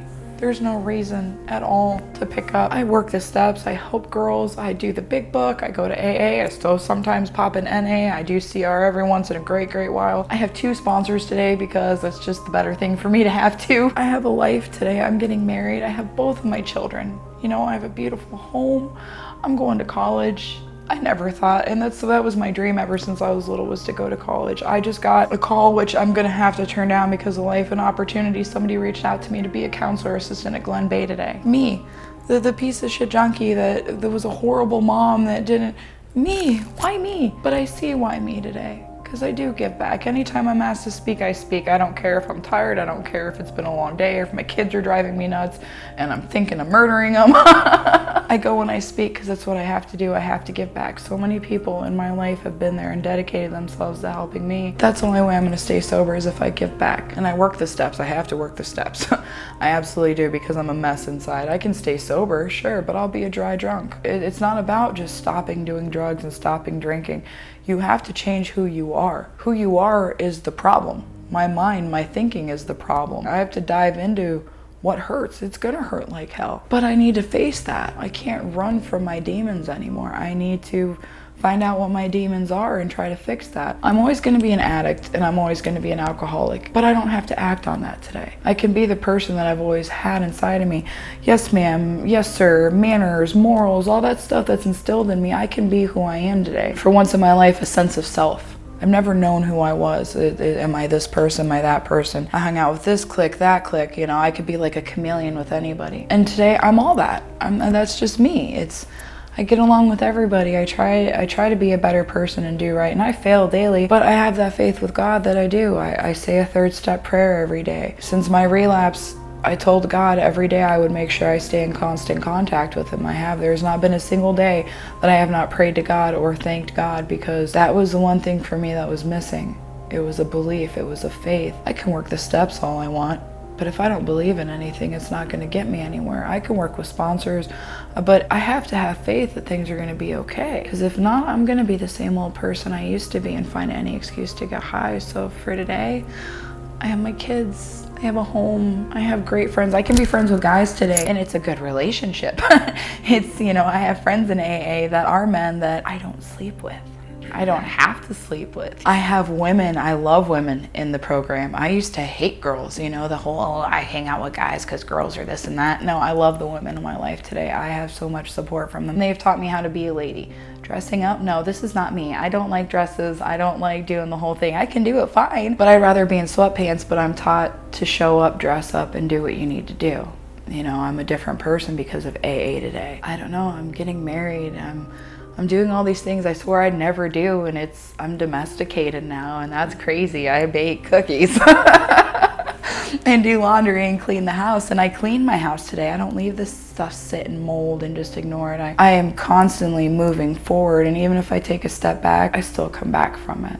So today life is good because I chose to have faith and stay sober. Hi, my name's Tasha. I'm from Conneaut, Ohio. I'm 40 years old. I've been in recovery since March 21st, 2008. So I grew up, you know, in an alcoholic home. There was a lot of verbal abuse, a little bit of physical violence, not towards me, but with my mom. You know, I was basically a really good kid. I'm the oldest. I have 2 brothers, 2 little brothers. I'm the oldest child. I was pretty good. You know, I could be left alone in a room and things would be all right. I was okay in school. I wasn't the greatest, but I was okay. When my parents got divorced, I was a latchkey kid, basically. You know, I came home, there wasn't anybody there as my mom worked. So I was left alone for a little bit of time each day, and I started hanging out with my friends more. I always wanted to connect with a family that I fit in with or whatever, and I never wanted mine. I never wanted anything to do with mine. I always wanted what this person had over here or what this person had over there. I was gone from the house a lot and, you know, on my own in a way. My mom got remarried. I was in the 5th grade, I think, and she had my baby brother. And, you know, here again, there was no focus on me. There's focus on the baby. My other brother is a whole set of other problems, especially at that age. So, like I said, I was left alone a lot and I started drinking on my own. I didn't drink at first to get drunk. I would come home, I would get into the cabinet and I would take a swig of whatever was up there. I think it's Seagram 7 was the thing that I started out on. And like I said, I didn't drink to get drunk. There was something inside of me that said that this was a good idea to do. Another part in my head said, you need to take something with the alcohol. And I was taking things like Tylenol or Advil, you know, just there wasn't prescription pills in my house. I was taking over-the-counter medicine with a shot of alcohol, and then I would go play. And that's how my addiction started for me. I don't know if it was because of what I seen growing up, you know, when I seen my dad drinking. I don't know if, you know, it was TV or, you know, anything like that. I really didn't have any friends at the time that were drinking. I didn't have a lot of older friends at that time. I got to junior high school and that was a big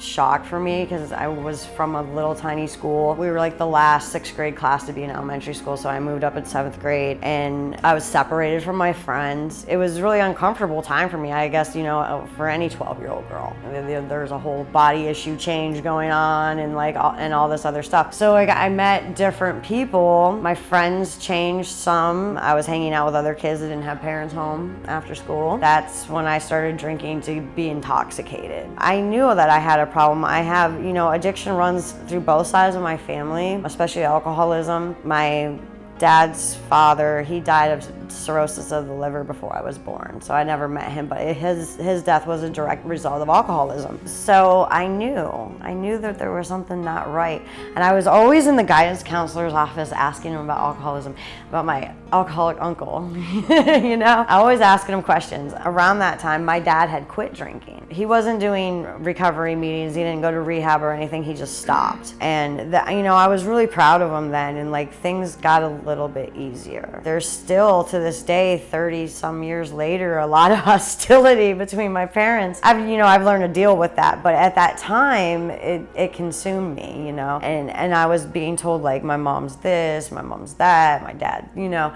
there was a lot of degrading done, and I just kind of wanted to escape that and do my own thing. So, you know, and like I said, nobody was really watching me. Nobody was really paying attention to what I was doing. There was other things going on, you know, and I think I slipped through the cracks that way. By the time I got to high school, it got really bad. I was drinking daily. I was stealing alcohol from the liquor store. I would go to the Golden Dawn and take a bottle of cheap vodka. I was shoplifting. I mean, that's how a 14-year-old gets alcohol. I would hang out in front of gas stations when I did have money and ask people to buy me beer. And back then, I mean, it was only the 90s, but back then people did. I started having DTs. I had DTs. I was a blackout drinker. I threw up all the time. I was smoking pot. I was taking diet pills because I'm overweight and I really wasn't. You know, a 14-year-old girl's body image, and I like diet pills. So I was taking those. That's kind of what started my speed addiction, I believe, you know, was the pills. I missed a lot of school. I barely passed the 9th grade. They moved me on, but I literally think I had like 3 or 4 school credits. I mean, it was bad. That summer, I believe it was that summer, I was a chronic runaway. So I would meet these older guys, not necessarily older, but older teenage guys, and I would leave. I would just take off, you know, when we were doing horrible things, stealing cars, selling drugs, doing drugs, partying all the time. I went to jail for the first time. I've been in and out of juvenile detention a good chunk of my teenage years. I was put into outpatient rehab at Lark. At that time, they had an adolescent program, and I was in that program, I think, from 15 to 18. So I aged out, is what happened to me. I aged out, and it was a really good program. I learned a lot, but I would never confess my drugs. I always talked about my alcoholism. I knew as a teenager I was a full-blown alcoholic. I just didn't want to give it up because I'm not even old enough to go to a bar. So why would I want to give that up? I only talked about my alcoholism. I would never admit to smoking pot. You know, I think I was 16 or 17 before I even started smoking cigarettes. Like, I was already on to other things. Constantly in trouble at school, suspended. I got threatened with expulsion my junior year, and I dropped out. I was on probation, juvenile probation, of course. I had to deal with the judge that I would drop out of high school and get a work permit and I would work and then I would go back the next year. And I did that. And I like to work. I pretty much have always held a job. So I like to work. So I had money and stuff. And I was kind of like on my own. At that time, I played my parents against each other, and my dad was more open to wanting to be I guess maybe the cool parent. I could do what I wanted to do there, you know, as long as we showed that we liked him better than my mom, what I'm realizing today, you know. So that's what I did. I lived with my dad for a while, and then I'd live with friends for a while, and my dad would get angry at us, and he'd throw me out of the house for a week or two, and I'd just go down to a friend's house and I'd stay there. And my adolescent life was a real disaster, you know, and I just kept partying. I did try to quit drinking. I had all the skills in front of me. I was supposed to go to AA, and I did. I went to AA a couple times and I hated it. I was like, this is for old people that can't handle their alcohol. I don't belong here. I'm just a kid, you know. I can't even buy cigarettes. Why am I with these people? I stole a stamp. At that time they stamped your papers, and I forged my own papers for AA. And I never got in trouble for that. And it's kind of sad, but I aged out of probation. I had been put on the 5th floor of the hospital on the mental health ward at that time. There was only me and another girl up there. And this was in Ashtabula. My mom tried to say I was suicidal or whatever, and you know, and I never really tried to kill myself purposely. I wanted to die, but I didn't have the balls, you know. I thought that if I didn't wake up one day, I didn't wake up one day, and that was all right. I didn't finish school when I was supposed to. I was supposed to graduate with summer school, and some stuff happened where I needed too many credits, and I was like, all right, well, I'm done. I wasn't gonna go back. I had, you know, my pride, I'm not going through another year of school, you know. That summer I was 18, I had some money, I just kind of went crazy. I picked up a lot of drugs then, you know. We were doing cocaine, we were doing acid, methamphetamines came into my life around that time. When I tried that for the first time, it was like a whole new world to me. Like, I felt so good, and I had so much energy. I used that first day, and I stayed awake for 24 hours, and then I didn't use during that 24 hours, but the very next day after that, I did go to sleep, and I was off and running. That next day, I got more, and it was probably 12 years later. It happened that quickly. That was my main thing, you know. I was able to stay away from the alcohol because I couldn't drink anything, you know. I couldn't eat, I couldn't drink. I just did that, you know, and I smoked my weed. I did end up going back to school. I went back to school, I did a half a day of school, and I went to work the other half of the day. And that was okay for me, and that worked for me. I think a lot because I wasn't drinking as much that I was able to show up for school, you know, and I was a lot calmer. Like, I had it in my brain that, like, I can't control my alcohol. I knew I was powerless against alcohol, but I can handle myself on drugs. I really felt like I could do that. And I stuck with that for a long time. I finished high school, I got a good job, I had a boyfriend, we had a house together, we had a dog, a cat, a four-wheeler, a $30,000 truck. We had all this stuff, because stuff was what made you an adult, and it's what made you who you were. I thought if I had expensive clothes and I had this nice vehicle and we had a motorcycle, that we were doing good, that I was a good person, that I was being successful. I have this habit of dating people that in my mind are a worse addict than me, so it would take the tension off of me, because look what they're doing. You know, this guy can't hold a job, and that's what happened. You know, we were together like 2 years, you know, and we had all this stuff, and you know, life was great, but he couldn't hold a job because he was drinking every night, and I was working 6-7 days a week, overtime as much as I could, because I'm a speed addict, and you're offering me all this money, and I'm like, I'm at work, you know, so I can buy more stuff and look like a good person. And that's how it went. But that relationship, you know, it got violent, and I left that, you know, and that's just the cycle of my 20s when it was relationship violence, drugs. I picked up drinking again because, you know, I can't put that down, not for long. Plus I was in my early 20s, so it was like the bar scene. I had money in the bar scene. I worked second shifts, so you worked and then you went to the bar and you drank and you stayed awake and you went to breakfast and you took a nap and you did it all over again, and I was okay with that. I had really stayed out of legal trouble since I had turned 18. I really tried to like change some of the things that I did, because I'm like, I'm not gonna go spend my adult adult life in jail. And I knew that if I didn't change behaviors, that's where I was gonna be. I spent enough time there as a juvenile, so I was like, I like to work, I'm a workaholic, so I threw myself into that, but it didn't keep me sober. I did drugs at work. I did drugs in the parking lot, I did drugs in the break rooms, I did drugs in the bathroom. Drug dealers come to my work and drop me off dope. I was never sober at my job, and I worked in a factory. Somewhere along that time, it was 2003. I got pregnant. At that time, I really wasn't doing a lot of meth because I don't want to call them dealers, but my friends were in prison at that time. And I was in a new relationship. I was with this new boy, and he didn't do drugs like I did. You know, he drank beer, and that was okay. So I got pregnant, and I decided I never wanted kids. Never thought that I would have children in my life. That was never my life's goal. But here I am, okay, I'm like 25, I think. I have a decent job, I have a place to live. He's a good dude. All right, we'll try to have this kid. And in my mind, I'm like, I'm not gonna do methamphetamine anymore. I'm not gonna be that parent. I'm still gonna drink. And so here I am pregnant, you know, 3 months pregnant, prioritizing what drugs I'm gonna do. How I'm gonna be around this kid.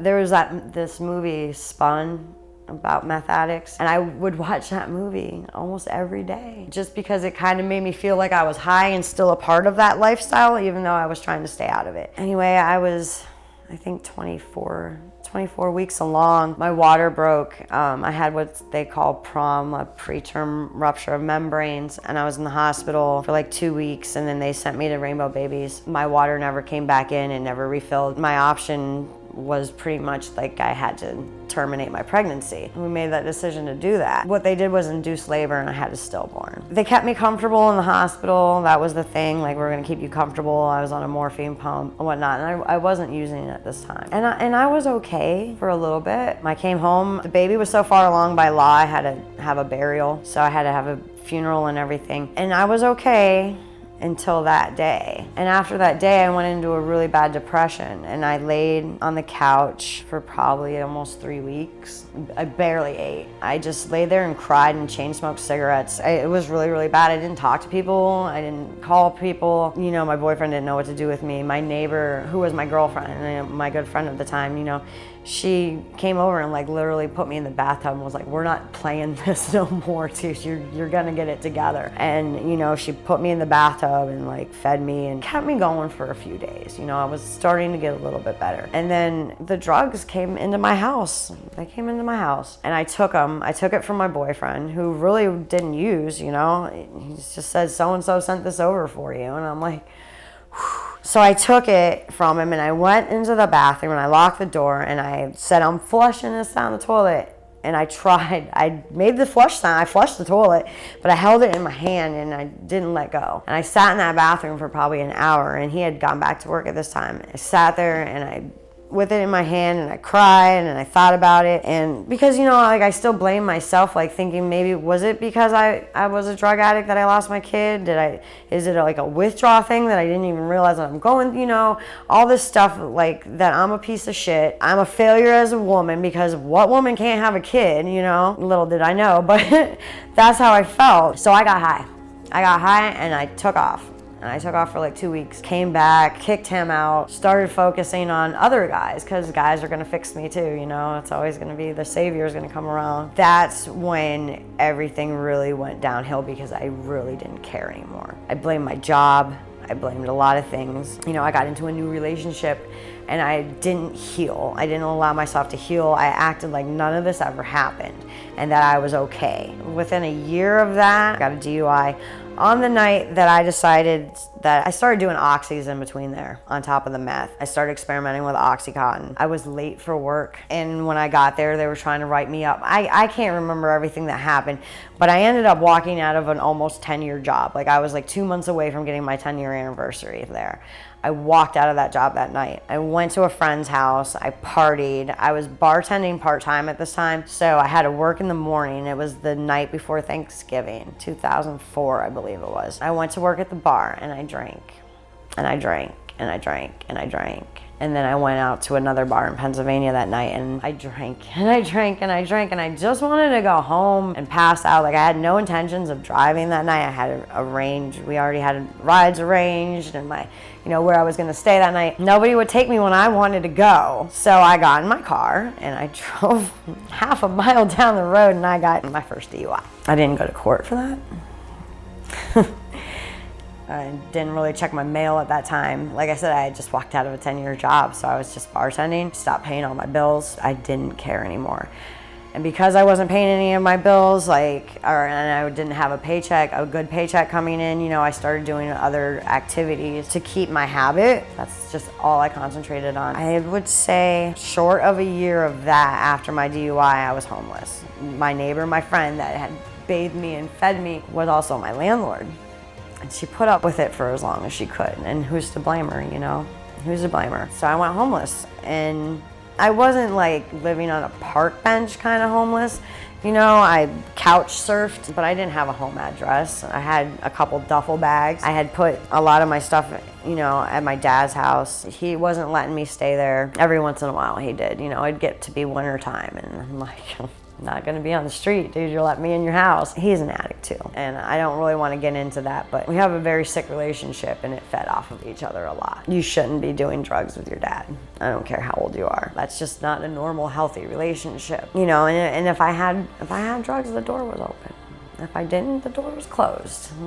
Too bad for you. I'd sleep in the driveway sometimes, I started getting pulled over all the time. I was getting drug paraphernalia charges here and there, failure to appear for my DUI. I sat in jail 17 days for that. The cops were acting like I was always in jail. They're like, oh, you should be used to this. I'm like, this is the first time I've been in jail since I was 17. Nobody believed me because of who I hung out with and the things that I was doing. It was no secret. I didn't hide what I was doing. Not really. I didn't hang out with people I thought I had to hide that from, At this time and this point in my life, I was only with using people. It was all about what you could do for me or what I could do for you. We could team up and get together, I knew I had other charges and I'd get these drug paraphernalia charges and I wouldn't go to court and then I'd get pulled over with somebody and then I would go to court and not show up again. and that's what I did. It was Thanksgiving, 2007, I believe it was. There was some sheriffs looking for me. One of my girlfriends had gotten picked up and she contacted a lawyer and then she got a hold of me and they're like, they're looking for you too, dude. You're like my co-defendant on this case. And I'm like, okay, I'm out of here, So I tried to meet guys on the internet that lived in different states so I could go away. But that was my plan. I always have this great thinking. I have great thinking. I'm gonna get myself out of this. I did go to the state of New York for a little bit and then got brought back. I came back on March 16th. March 17th was my birthday. I was at my dad's house that day and I heard this knock on the door. For some reason it made me look out the window first and I seen this black unmarked car and I'm like, no.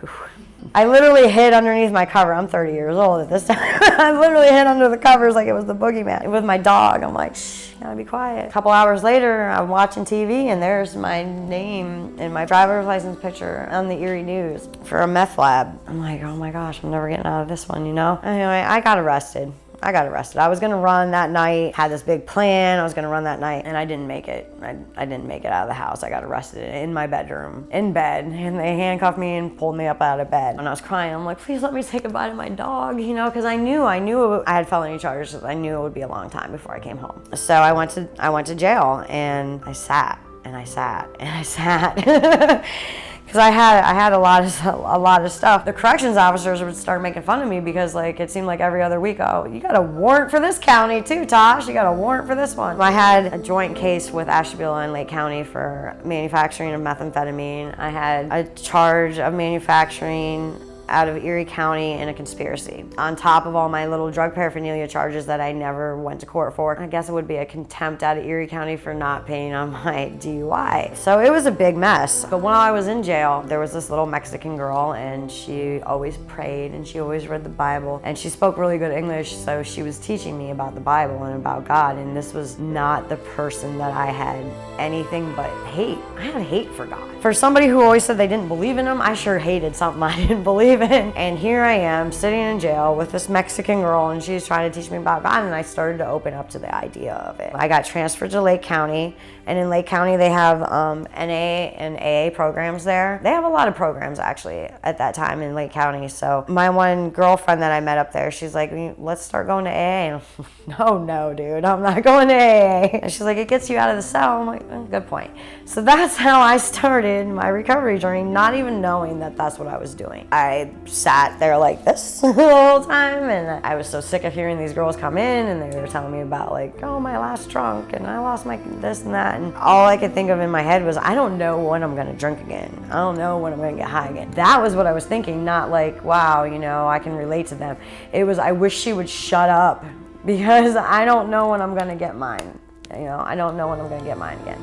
And then this girl come in and she told my story word for word. It was crazy, and I was crying. I was just like bawling, sobbing like a crazy lady during her lead, and she was the first person I ever commented on, and I hugged her and talked to her afterwards, and I'd never done that before. I was like, all right, well, maybe this is meant for me, you know? I was doing Bible studies, I was trying to like pray, you know, and I had never prayed. Not really. I mean, I'd pray like, God, get me out of this shit, or God, I want this, or you know what I mean? It was never like an honest like thank you, I guess. I learned the Serenity Prayer. I learned the Our Father in there. And it's so cliche to say like I found God in jail, but I didn't find God, you know. He found me or whatever. Yeah, we started doing little groups in our pod. We started doing little step work together. Like we couldn't really have a sponsor. So we started doing work together, and I ended up going to the JTP, the jail treatment program. I did 30 days of that, and then I got sent to NeoCap. And by the time I got to NeoCap, like I had already done a lot of steps. Like I was on 9, I think, when I got to NeoCap. I had done my 4th and 5th step with a Catholic priest that came to the jail. I didn't go back like they say in AA to go back like, you know, to your childhood.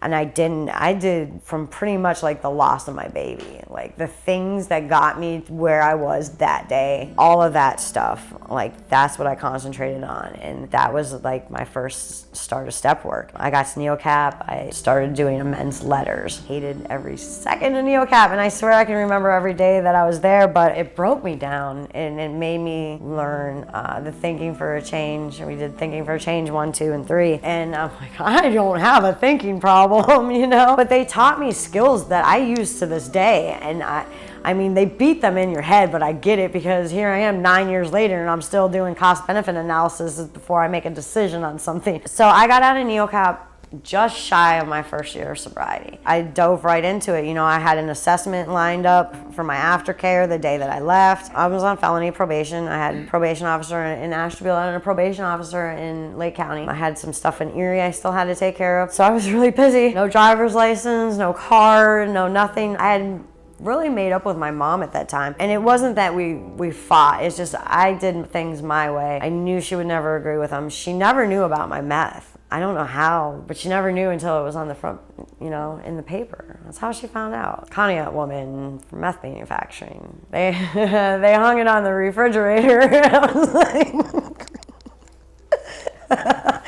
yeah. She was willing to help me, you know? So I got right into aftercare. I had to do 3 to 4 AA meetings a week. So I got busy with that. I have a family friend of ours that had gotten sober, and he was the only one that I wanted to communicate with. When I first got locked up, I'm like, I need to talk to Teddy, you know, I have to talk to him. I knew the life that he lived, and I seen the change in him, and if he could do it, and I could relate to him on a level, and there was a trust there, you know? So he had hooked me up with my sponsor, and I started doing Celebrate Recovery. I did NA and I did AA. So I had 3 programs. I'm a sick girl, so I did 3 programs, and I got active in all of them. You know, I chaired meetings. Well, not at first, but I was secretary at meetings, treasurer at meetings. I talked at discussion meetings are my absolute favorites. Still to this day, those are my favorite meetings because that's where I learned how to live in sobriety. I didn't just listen to somebody tell their story of what they did. I could ask questions, you know, and I didn't ask questions at first, but it didn't take me long. It didn't take me long. I'm like, what about this? Are we allowed to feel this? Are we allowed? Like, I thought that if you were in AA or any type of recovery that you had to be sunshine and rainbows. They laughed at me. They laughed at me at first because I'm like, are we allowed to be mad? Because I'm kind of mad right now. They taught me how to deal with my feelings, and they say to stick with the winners, and it's hard at first, but I stuck with those old timers, those men that I couldn't stand as a teenager in AA. Those were the people that I was like, so how are you doing this today? What can I feel today? What can I do today? They try to say that like recovery will turn you into a lady. We're working on it, but I do carry myself differently today, and I recognize that change in me today. I started to gain back self-respect, and at first I didn't know that I didn't have any until I got sober, and then I realized like, wow, you really did not care. Like Kristen had said, like I stick with I like to work with women and try to help us all grow.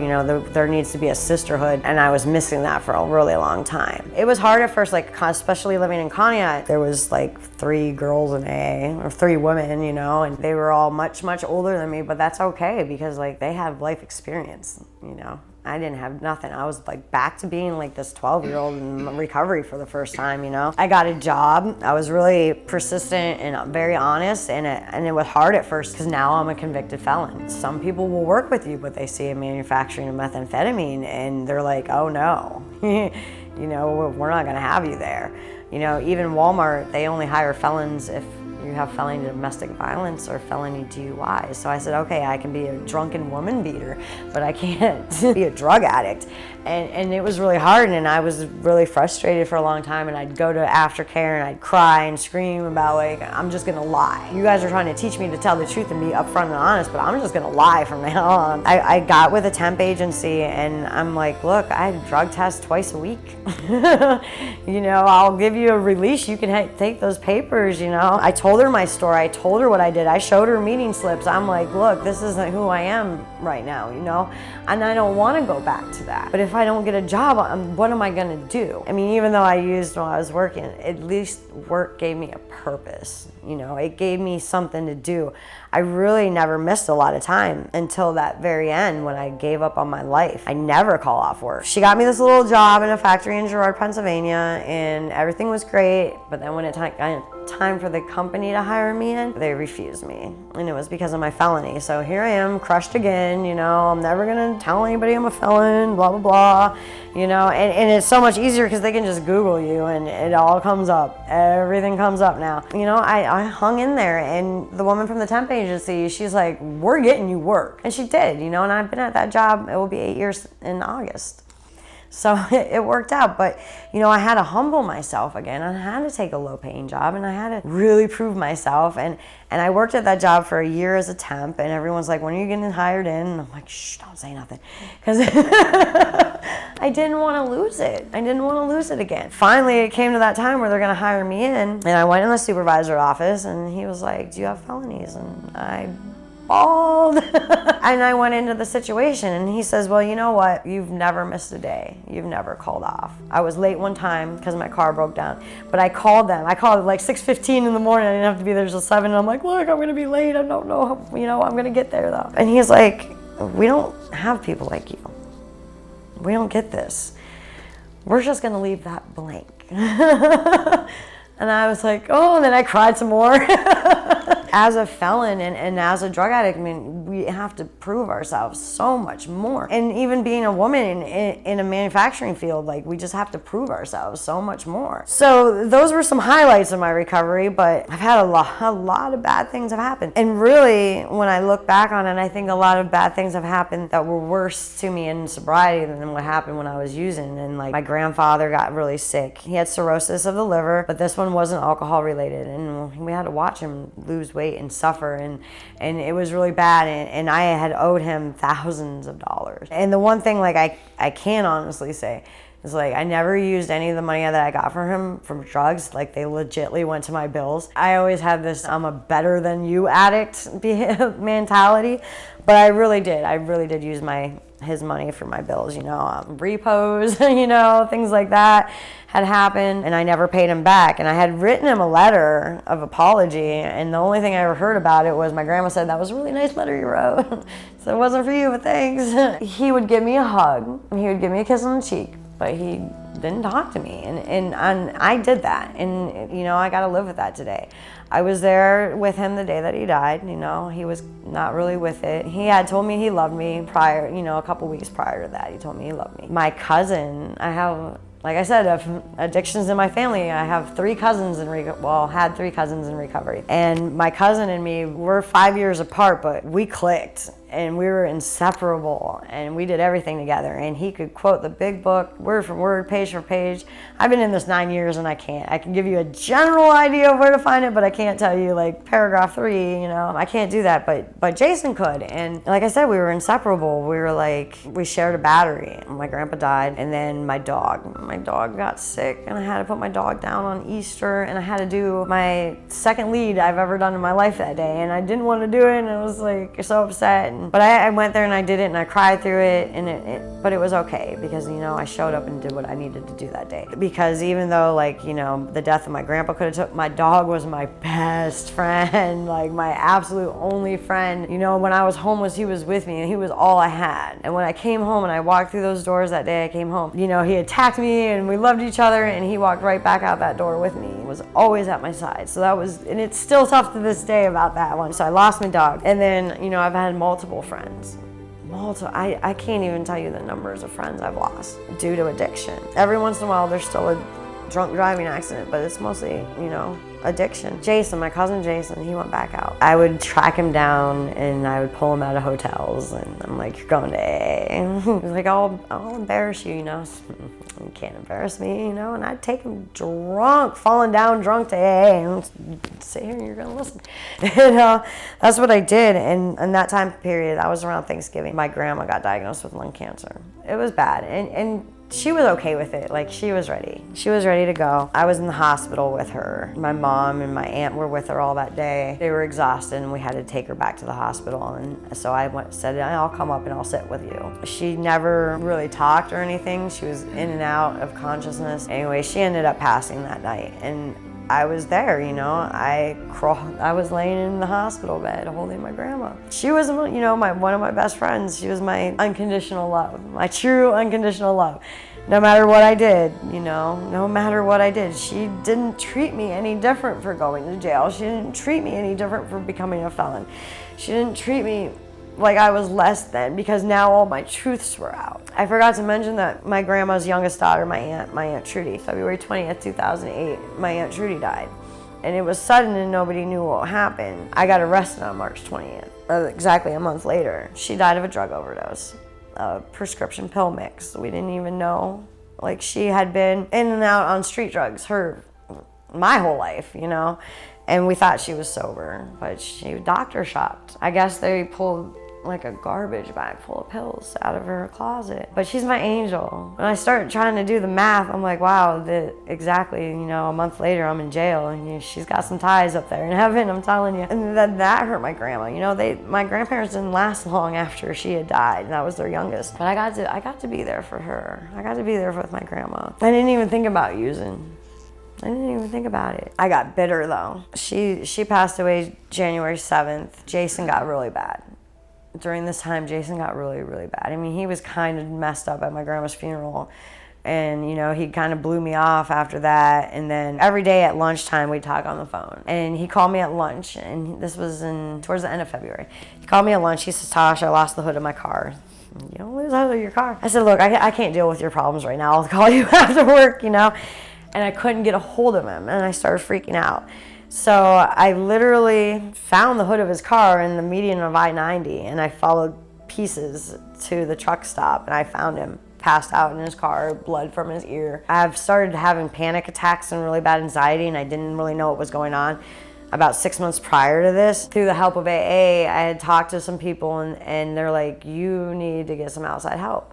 So I started seeing a psychiatrist, and I was, at this point in my recovery, I'm 3.5 years sober. I hadn't even really taken an aspirin, and I was scared. I was scared to take something, but I needed something, you know.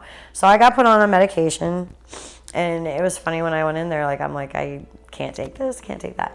Well, Jason was having these same problems, and what was weird is we were having these problems together, But Jason went to a family doctor. Jason got put on Xanax. Jason abused Xanax on top of his drinking. I ended up having to take him to the hospital. He had a blood alcohol level of 0.4. He had 8.5 bottles of Xanax. His lungs were failing. They kept him for a couple days. I went up there to visit him, and when I was visiting him, he went into a grand mal seizure. I had never seen anything like that before in my life, I'm freaking out. And it was all because of his drinking. He had just turned 30 years old. Jason got out of the hospital about a week later. I stayed up there with him. I'd visit him. He was sort of coming back to life. He decided that he was going to move to North Carolina to be with his mom, because his family was down there. He was down in North Carolina maybe a week, and I got a call that he had died in his sleep.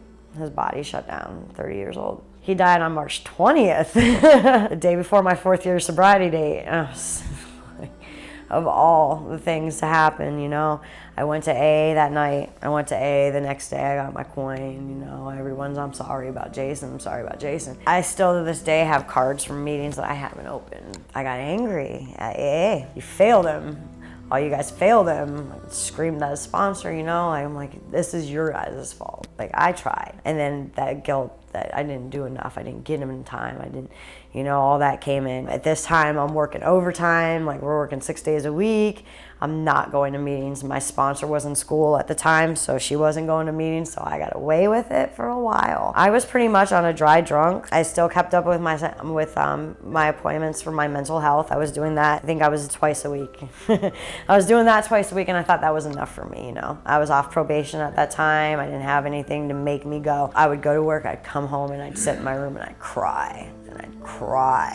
And I started cursing God again. My sponsor was like, look, you're coming back. She started going back to meetings. She's like, look, you're coming back. I'm like, I don't want to go back. But I did go back to Celebrate Recovery, and I had this chip on my shoulder, and I didn't want to talk to people. And I'm listening to these people talk about how great their life, and here I am again, here I am again, like, recovery isn't sunshine and rainbows.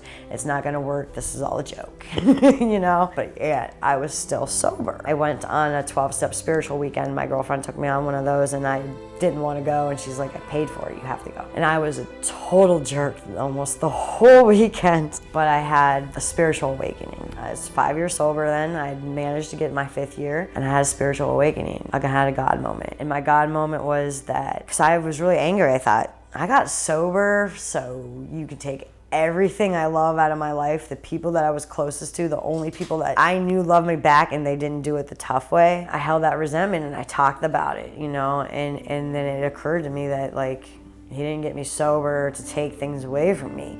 He got me sober so that I could be there with them. I was there the day my grandpa died. I was with my dog. I was with my grandma. I held her and held her last breath. I mean, they kind of almost had to pull me off of her, I wouldn't have been there. I wouldn't have been there for them. I wouldn't have been that part of Jason's life. We wouldn't have had a friendship the way that we had. They say that you only get friendships like that every once in a while, and I was very blessed to have that friendship. None of these things would I have been at if I was still using, because it was all about me. And here I am in recovery thinking it's all about me again. Poor me, poor me. So I have been hit with every possible reason to pick up, every excuse. You want to talk about relationships? Like, okay, that was a big failure for me for a long time. Even in sobriety, I couldn't keep a boyfriend over a few months. Couldn't do it. But after that spiritual awakening, and after getting right with God again, after realizing a few things that weren't about me, it changed. My recovery changed. About a year later, was told about this course to do peer support. So I'm a certified peer supporter. It took another year to get a job, but today I have 2 jobs. I have a full-time job. I'm a welder in a sheet metal fabrication shop, and then I'm a female recovery coach at Lark. I work just with women right now. I try to help them to the best of my ability, and it is an absolute challenge, but I love it. I get to be an activist, and I get to help them, and I get to help them in ways that I didn't have available to me for help today. So I get to take girls to meetings and be there with them when they get their first coin, and cry with them and laugh with them and eat chocolate with them, and I get to give back on a different level today. I sponsor a woman. I don't have a lot of time for sponsors, but I try to stay as active as possible. I am very not private, and I know that AA is an anonymous program, but I don't, for me personally, anonymity is not something that I do. I'm proud of who I am today. I'm proud to have made it out alive, and people need to know that we can do this, you know, that you can be a meth addict, you can be an alcoholic, and you can stop and live a decent life today, you know, and get all those things back. You know, I have a car, I have a driver's license, I have a wonderful boyfriend, you know, we've been together almost 4 years, and that's never happened before either. I have these things today, and I want other people to know that they can have them too, you know. Things are getting better, and I think they're getting better in society with the views of what an alcoholic is, with a view of what a drug addict is, and the view of a felon, that yeah, we did these things, yeah, those things are a part of us, but that's not the only thing about us, you know. I'm still a girl, I still have a heart, I still have hopes and dreams today, and now I have the skills to accomplish those today. And those were things that I would have never known on my own. It was recovery. Those are the things that gave me my life back, and I just want one person to get their life back today, and that's my purpose of living, you know. So thank you.